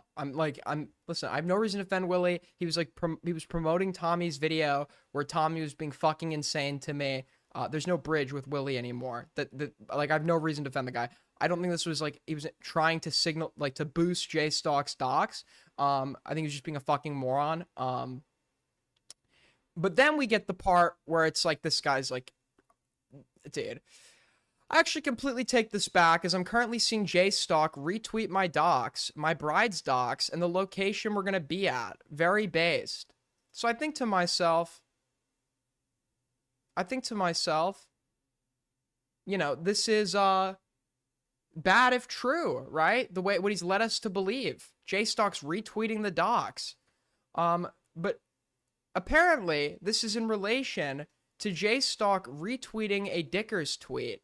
So let's see what the Dickers tweet was, which is because Dickers is like only like, I said to Dickers, well, like if he asked you to take it down, you would have taken it down too, right? He's like, yeah. But then I realized, no, the docs isn't in your tweet. So actually, no, you don't need to comply with his request to take it down. Dickers should have left it up. He gave in to the pressure and took it down. Before I had even spoken to Dickers about it, he'd already deleted the tweet. And it's like, there was no reason to delete this. For those of you that don't know, Bad Empanada, like, I guess, shared Willie's docs or something. And the Dickers' original tweet is archived in a Lumpy Willie video. Or tweet, not video. Dude, when are we getting the Lumpy Willie videos, bro? So you're gonna go with Destiny for quote, okay. So this is our original where we can see the tweet. Destiny seems quite sensitive to people pointing out his hypocrisy. It's honestly shocking to see him attempt to moralize about Bad Empanada. And then my understanding is the thing that Dickers is quote tweeting shows correct me if I'm wrong, is in this tweet, is Destiny watching the Bad Empanada video where the docs is shared?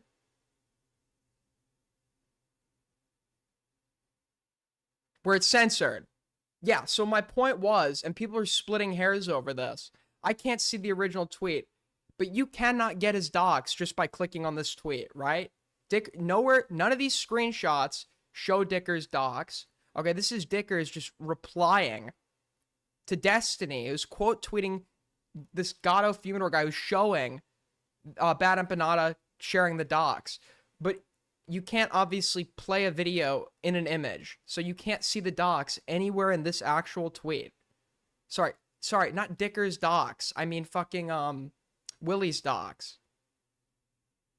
Yeah, I misspoke. Get over it, right? So there is nowhere here where you can actually go and click and see the docs. And then I guess the only way is if you click the throwaway tweet and then watch the video. But dude, this is what's pissing me off. I'm like, is there anywhere where you could click this where you could see the docs? And someone's like, well, it's not entirely true. It's like 6 layers, whatever. In the throwaway video, are the docs shown? Are the docs shown within the throwaway video?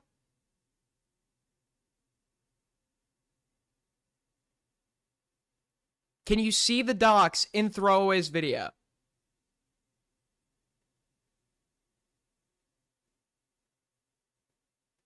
Got it. But when you see those docs, it's in the context. No? Yes and no. When you see those docs, it's in the context of Destiny looking at them, right?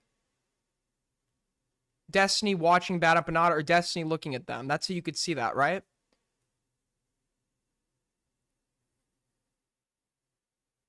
Right?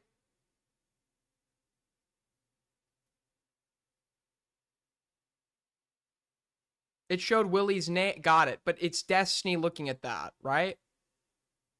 I don't care. Dude, Dickers took down the tweet, so I don't even know. Well, nobody knows. Nobody knows. So I guess, since nobody knows,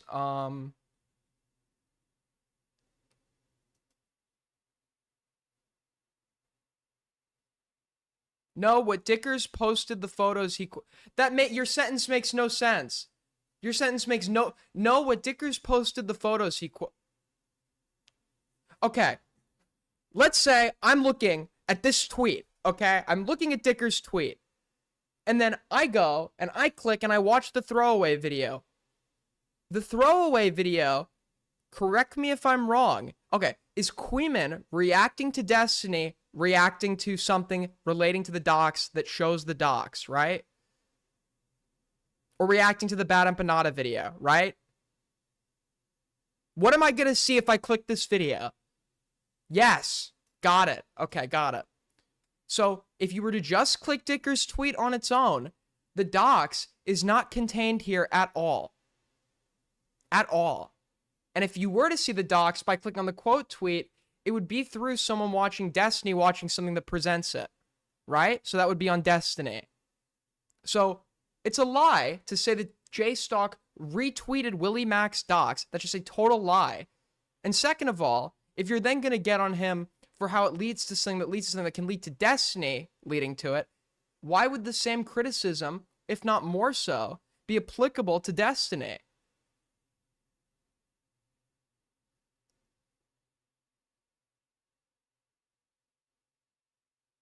Okay, got it.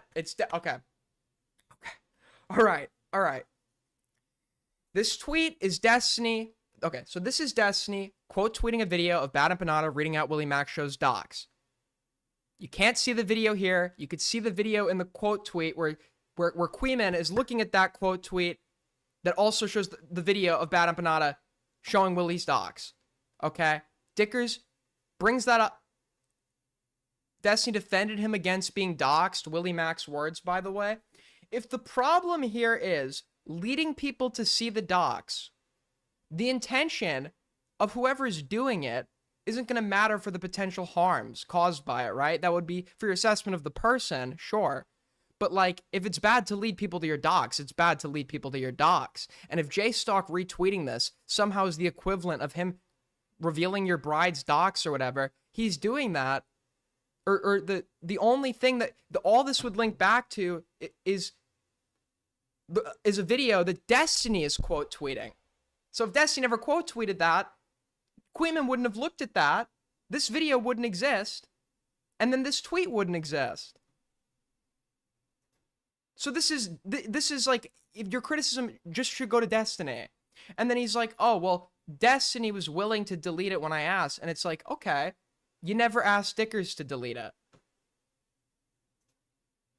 You've now just said that it is completely fair game, or not fair game. You've implied that you don't give a fuck if J-Stock gets doxxed because you retweeted your dox. Your dox is not here anywhere in this tweet. That's just like a lie.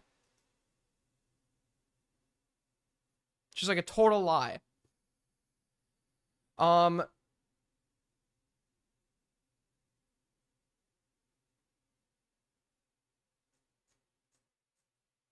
And then when we go to, let's go see, but anyways, regardless, this resulted in like a mini Twitter war. A Twitter war.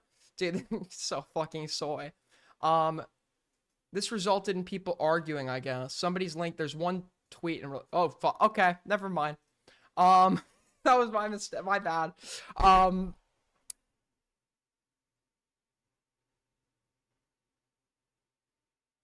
Aiden, I don't want to be rude, but are you going to debate? Yeah, I asked the person who wanted to debate to come on. They're not coming on. I can't control that, okay? Yes, I'm willing to debate someone who wants to come in here and debate me. Yeah, no shit.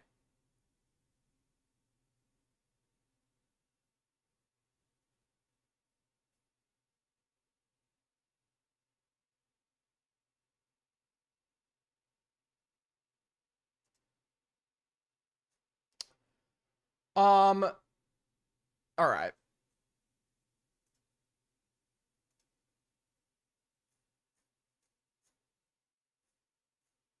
Okay, I don't want to keep actually pulling. Listen, who gives a fuck at this point? Okay, everyone has seen the photo. Everyone has seen the photo of this fat guy that's supposedly J-Stock. Who, like, it's, listen, if it wasn't widely seen, okay, I'd be like, fuck, what did I just do? Okay, I'll, like, delete that from the VOD or whatever, but I just don't think, like, I'm, like, spreading it to anyone who hasn't seen it yet. No, that's not doxing, because I'm not intentionally doing it. It was an accident. I don't think J-Stock cares. Apparently, it's not even him. It's a failed dox.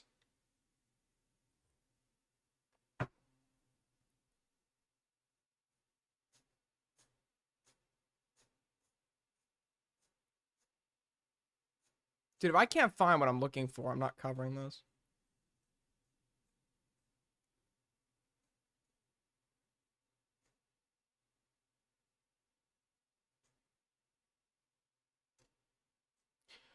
Okay, so this results in Willie getting called out by members of the community. So Alex says, brother, you replied directly to his picture 2 weeks ago, and what Juice Stalker did isn't even okay, it's not, the Juice Stalker bit was like funny, like the first 3 times, but like Alex always says it, and at some point it's like, you've made it soy. You've ruined the bit. You've ruined it. I used to call him Juice Stalker, and like, by the 6th time I called him, I'm like, this is like not funny anymore. I've overworked this bit, okay?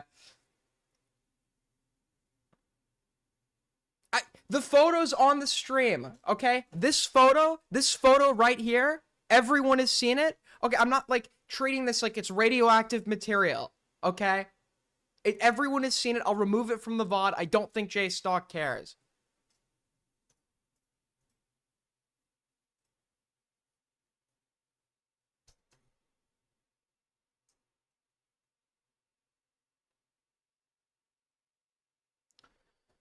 Okay.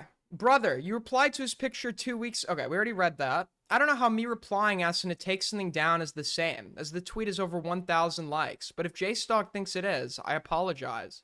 This is such like... Your apology should not be hinging... Your apology should be hinging on if you think you did something wrong. Not... It's such a half-ass, like, if you feel that I bothered you, I'd like to say sorry. Or whatever. It's like, that's such like a fucking like half-ass like non-apology. Like, you either did something wrong to somebody or you didn't. If you feel, like, I'm sorry I did something or not. Not, I'm sorry you feel that I did something. That's just like a fucking pussy way of apologizing. But yeah, you're claiming that J-Stock is... and you didn't word it like signal boosting. You said J-Stock is retweeting your docs which never happened. Nowhere in the tweet that JStock retweeted is the docs present. You'd have to click on the tweet that's being quote tweeted and then watch somebody look at a tweet that Destiny posted, quote tweeting your docs. So the first thing in this chain of quote tweeting and watching, quote tweeting and watching, or sorry, the second link is Destiny. Destiny quote tweeted it. Your guy, he quote tweeted it. He talked about it. So you're gonna say Destiny was reposting your docs. Destiny was reposting your docs, your wife's docs, and where you're getting married. Obviously, you're not gonna say that. But yeah, under your logic, right? I could disagree with Queenman. I'm like 50. I don't inherently think that this is malicious, that he intentionally did this. But I don't think it's like totally off the table. Maybe I just don't have enough. Like, Queenman knows way more about Willy than I do in the context of this drama. But regardless, under Willy's own logic, he is like promoting or like pushing people to JStock's docs, and is therefore culpable.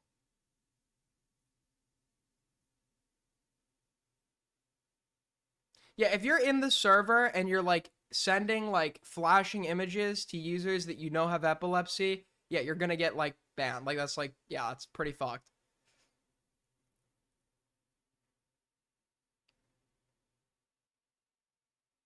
He despises JStock. I think it's intentional. That's fine. I know you're like a Queeman watcher. Like, I know you're like a Destiny snarker. That's what I'll call him, okay?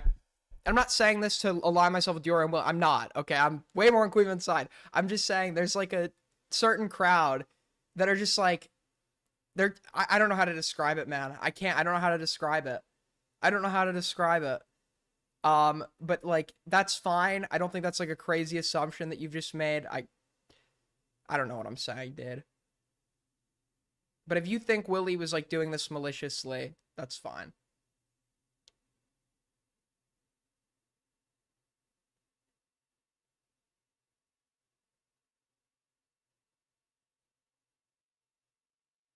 I'm just a fan of you, Ada. Because weren't you trying to like morally like get at me because I like jokingly raided into Destiny? Because I raided into Destiny like 2 times.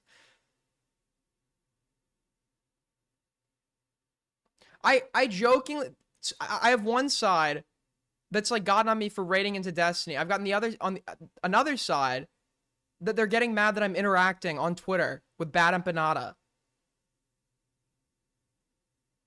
Everyone needs to calm down, bro. Let me just like jokingly like if Dahmer was on Twitter, I'd be replying to him.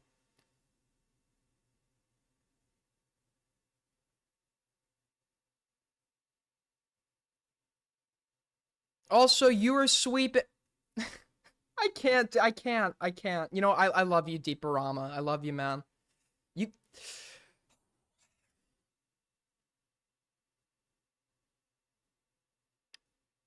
We aren't mad. We are just worried for you. You're worried for me. Yeah, I believe that. But yeah, under Willy's own logic here, it's not how JStock feels. He would have to concede, yeah, I got it wrong. Either say, I was wrong. JStock did not retweet my docs. I was being reckless. It's not fair game for me to say to that I don't give a fuck about his docs. JStock is not fair game. Or Willy's going to have to concede that he's fair game. Also, a picture is pretty different than my entire docs, my bride's docs, and where we will be. Okay, well, it's a good thing that JStock never retweeted a tweet that contained any of that stuff. You and Smaggle are pretty retarded. Okay, I agree with this statement, but for the opposite reasons. Smaggle, this is what I'm gonna tell you all. As people begin to realize that Augie's probably not coming back anytime soon, and if he does, actually, Augie's kind of hinted whose side he's on publicly. So maybe you're going to see a lot of the old RFCers come to the side of the new cabal, okay?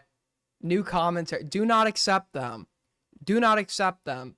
These people go with the wave wherever it fucking goes, and it's going to our side now. Do not accept these people. Under any circumstances. They suck. If they weren't here months ago, don't let them in now. They're not like us. $5 from Benzin, jokingly. Yeah, okay, bud. We all know it's not a joke. Infinite charity for WillyMac. I thought you were leaving commentary behind, but I still see you tinted average spicy chatter. I'm actually working with Destiny, believe it or not. That's why I said he should be on the sex offender registry, because I'm working with him. 5 from Calaverda. Notice how Tay isn't chatting anymore. It's already too late.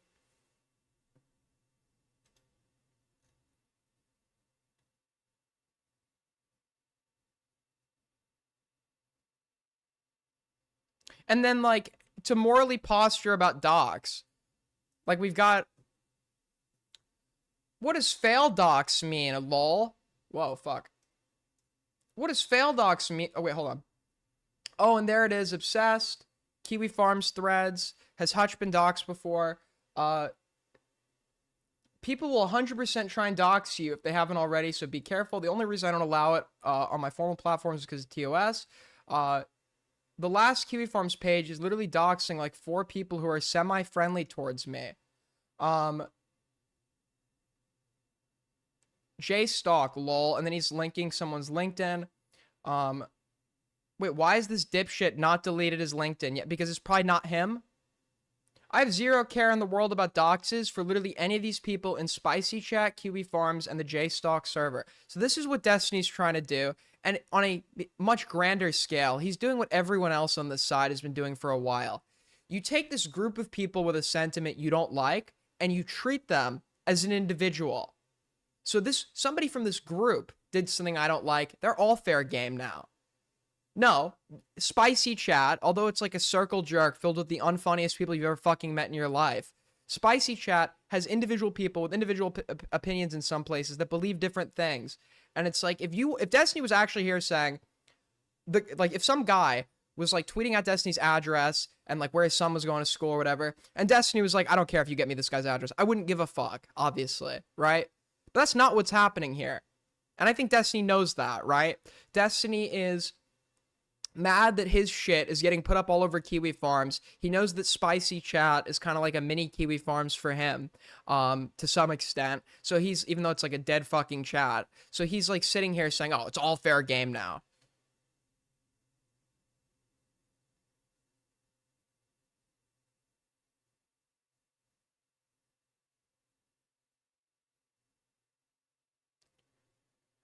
This is just totally pathetic. And he's doing on a much grander scale what people like Tommy do. You treat the spicy people, whatever, like it's an individual. Spicy Chat has just become, what's the word? Hold on. There's a word for this.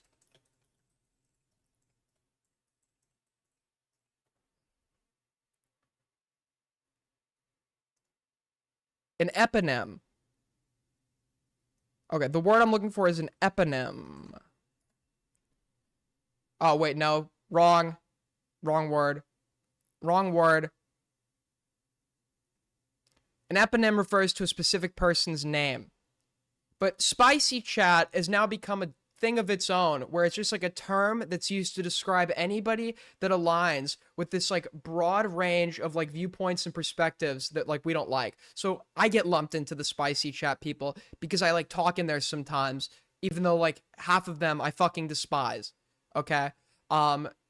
Anyone, it's just a catch-all for this broad group of people, some of which are barely in Spicy Chat, and it's because, oh, some of these people have done fucking unhinged things, because some of them are unhinged, right? I agree, but some of these people have done unhinged things. Let's treat this group like it's an individual, and it's we would never use this logic anywhere else, right? Weren't people getting on Keffels for attacking Augie over the contents of his chat, and now all of a sudden I'm responsible because some guy's making a joke about Tommy C fucking 14-year-olds because I was in a VC with him once or something. I think was it Ryle that did? Who was the guy that I thought it was Ryle that did it. Apparently it was X621 Axe.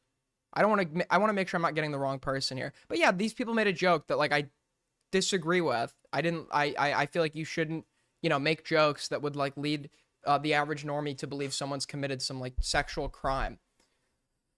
But that's like about it, right? Like I'm not responsible for whoever does. Okay, if it was David, David was once a mod in my server, right? David, I removed David as mod because he's like super fucking unfunny. Yeah, if I'd known it was him who made the edit, I'm pretty sure. I don't remember exactly. I don't remember who I told off over it, but I remember I said on stream, yeah, I didn't like when this happened to me. I don't like when this happens to Tommy.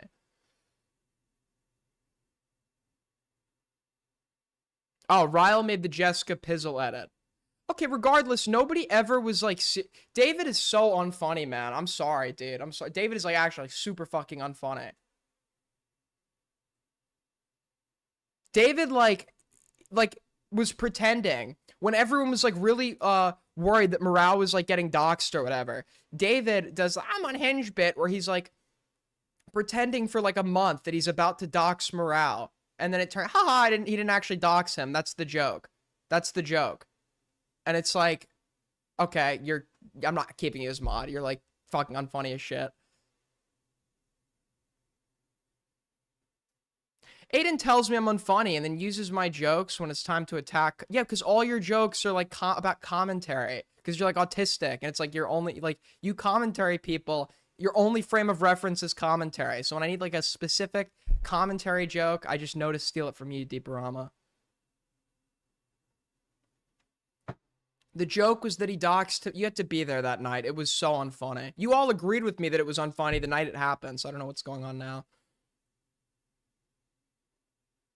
Isn't that what you do? I don't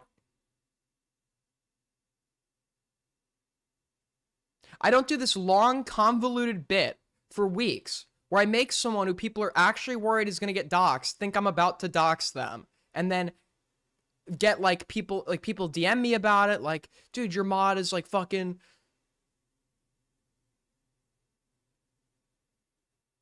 It's such a stupid... It's so dumb, dude. It's so dumb.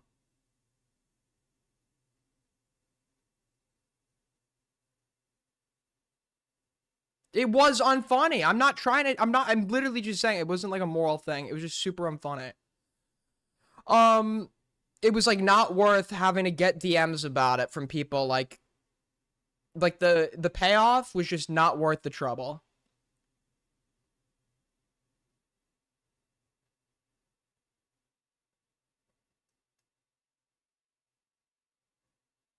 But yeah, I mean like I'm wondering, what's his face? Is fucking Willy gonna denounce this? We're gonna get a Willy denunciation of his top guy?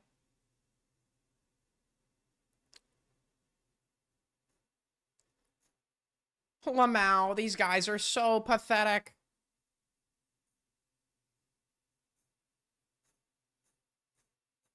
In his mind, he's probably gonna, I would love to debate Destiny on this. I would love to debate Destiny on this, bro.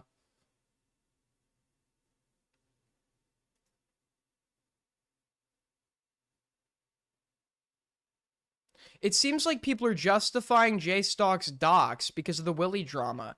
Do you think he should... Yes. 100... If this is like a widespread thing that people are using as a widespread justification, 150% he should clarify that. But also, that justification doesn't really work since Destiny was looking for J-Stock's docs and inciting people to do so long before Willy got doxed.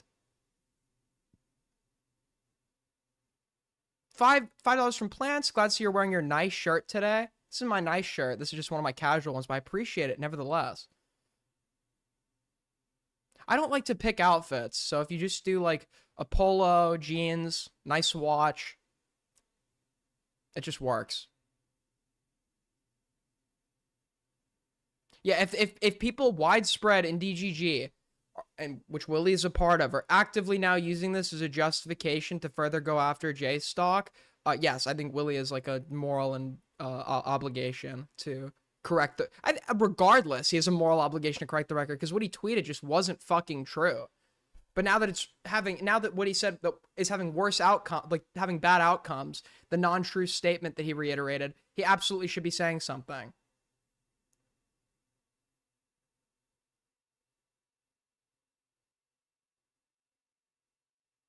Nice watch. You were giga Jewish. Yeah, watch. That's a Jewish thing. Dude, Deeparama be like, they're stealing my jokes. And then his jokes are like, haha, you like watches? What a Jew.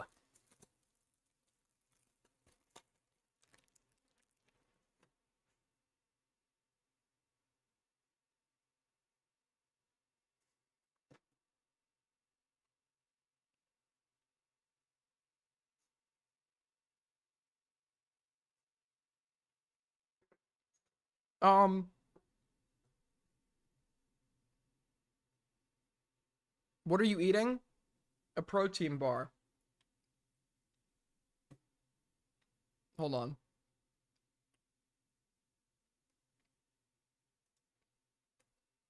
All right, I'm done eating. That's why I don't like eating on stream. It's too much dead air.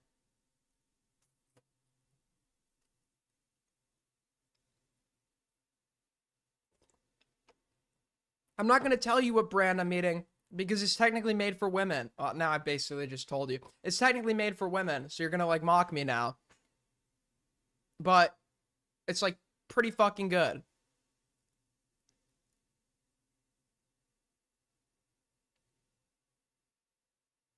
Just talk while you eat. I'm not a fucking animal. I'm not an animal.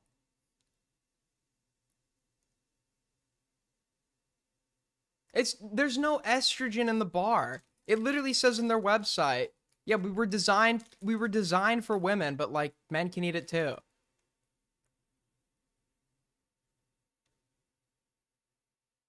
Oh my god, dude. It even says on the back that it is we created the first nutritional bar for women. Okay, the reason I eat it, it's called a Luna bar. There's no estrogen in it. But the reason I eat it is because it's just a food that I'm used to. Because my mom ate them. And I used to steal them out of her purse when I was a kid and eat them. Well, I didn't steal them. If I was hungry, she'd fucking give it to me.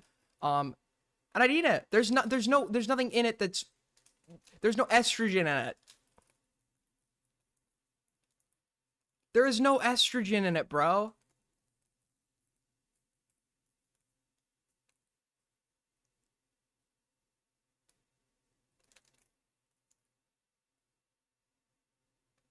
Okay, soybean oil? Okay. We might be cooked.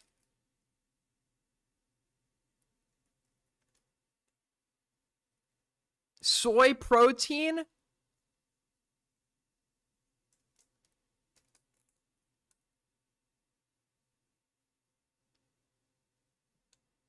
Dude. Dude. It might be so over. I've been eating these things for years. Years.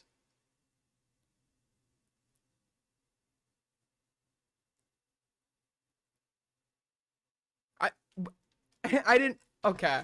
All right.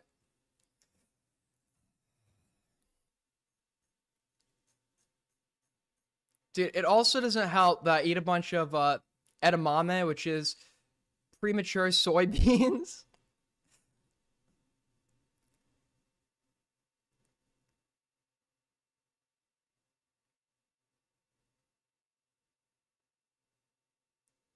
Does Aiden shave his face at all? Yes. Yes. I have I cut myself all the fucking time shaving.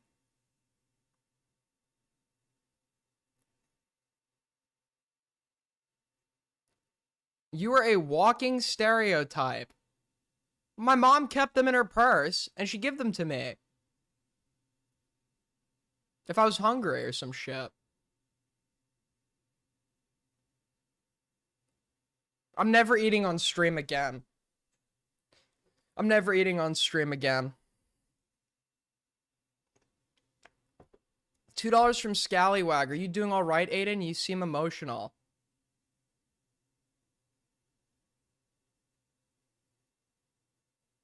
Okay, this is ridiculous, bro. This is ridiculous. You people are out of your fucking mind. Well, that's the WillyMac shit. Unban me? Unban you from what? You're typing in chat.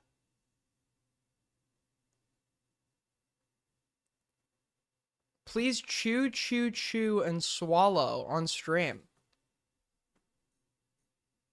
There's no, the soy shit was a joke. It literally says on their website, it's perfectly fine for men to eat them. They don't have anything in there that men are allowed to eat things that contain soy. Like, look at the Japanese diet, little bro.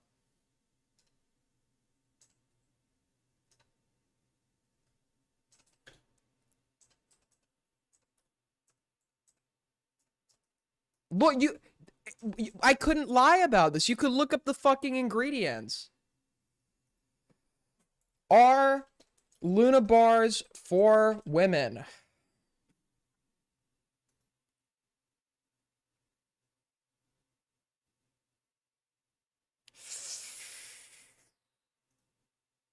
Oh, wait. However, it is noted that men can also eat Luna bars. There's nothing in the bars that is exclusively beneficial to women. The bars are described as being for everyone, although they were originally targeted at women. I won. Japanese diet would be beef, noodles. Okay, Japanese people do not eat like a fuck ton of. I'm pretty sure like red meat is like not a super common part of the Japanese diet. I mean, I know beef. They eat beef in Japan, obviously, but like. It's not like a regular thing.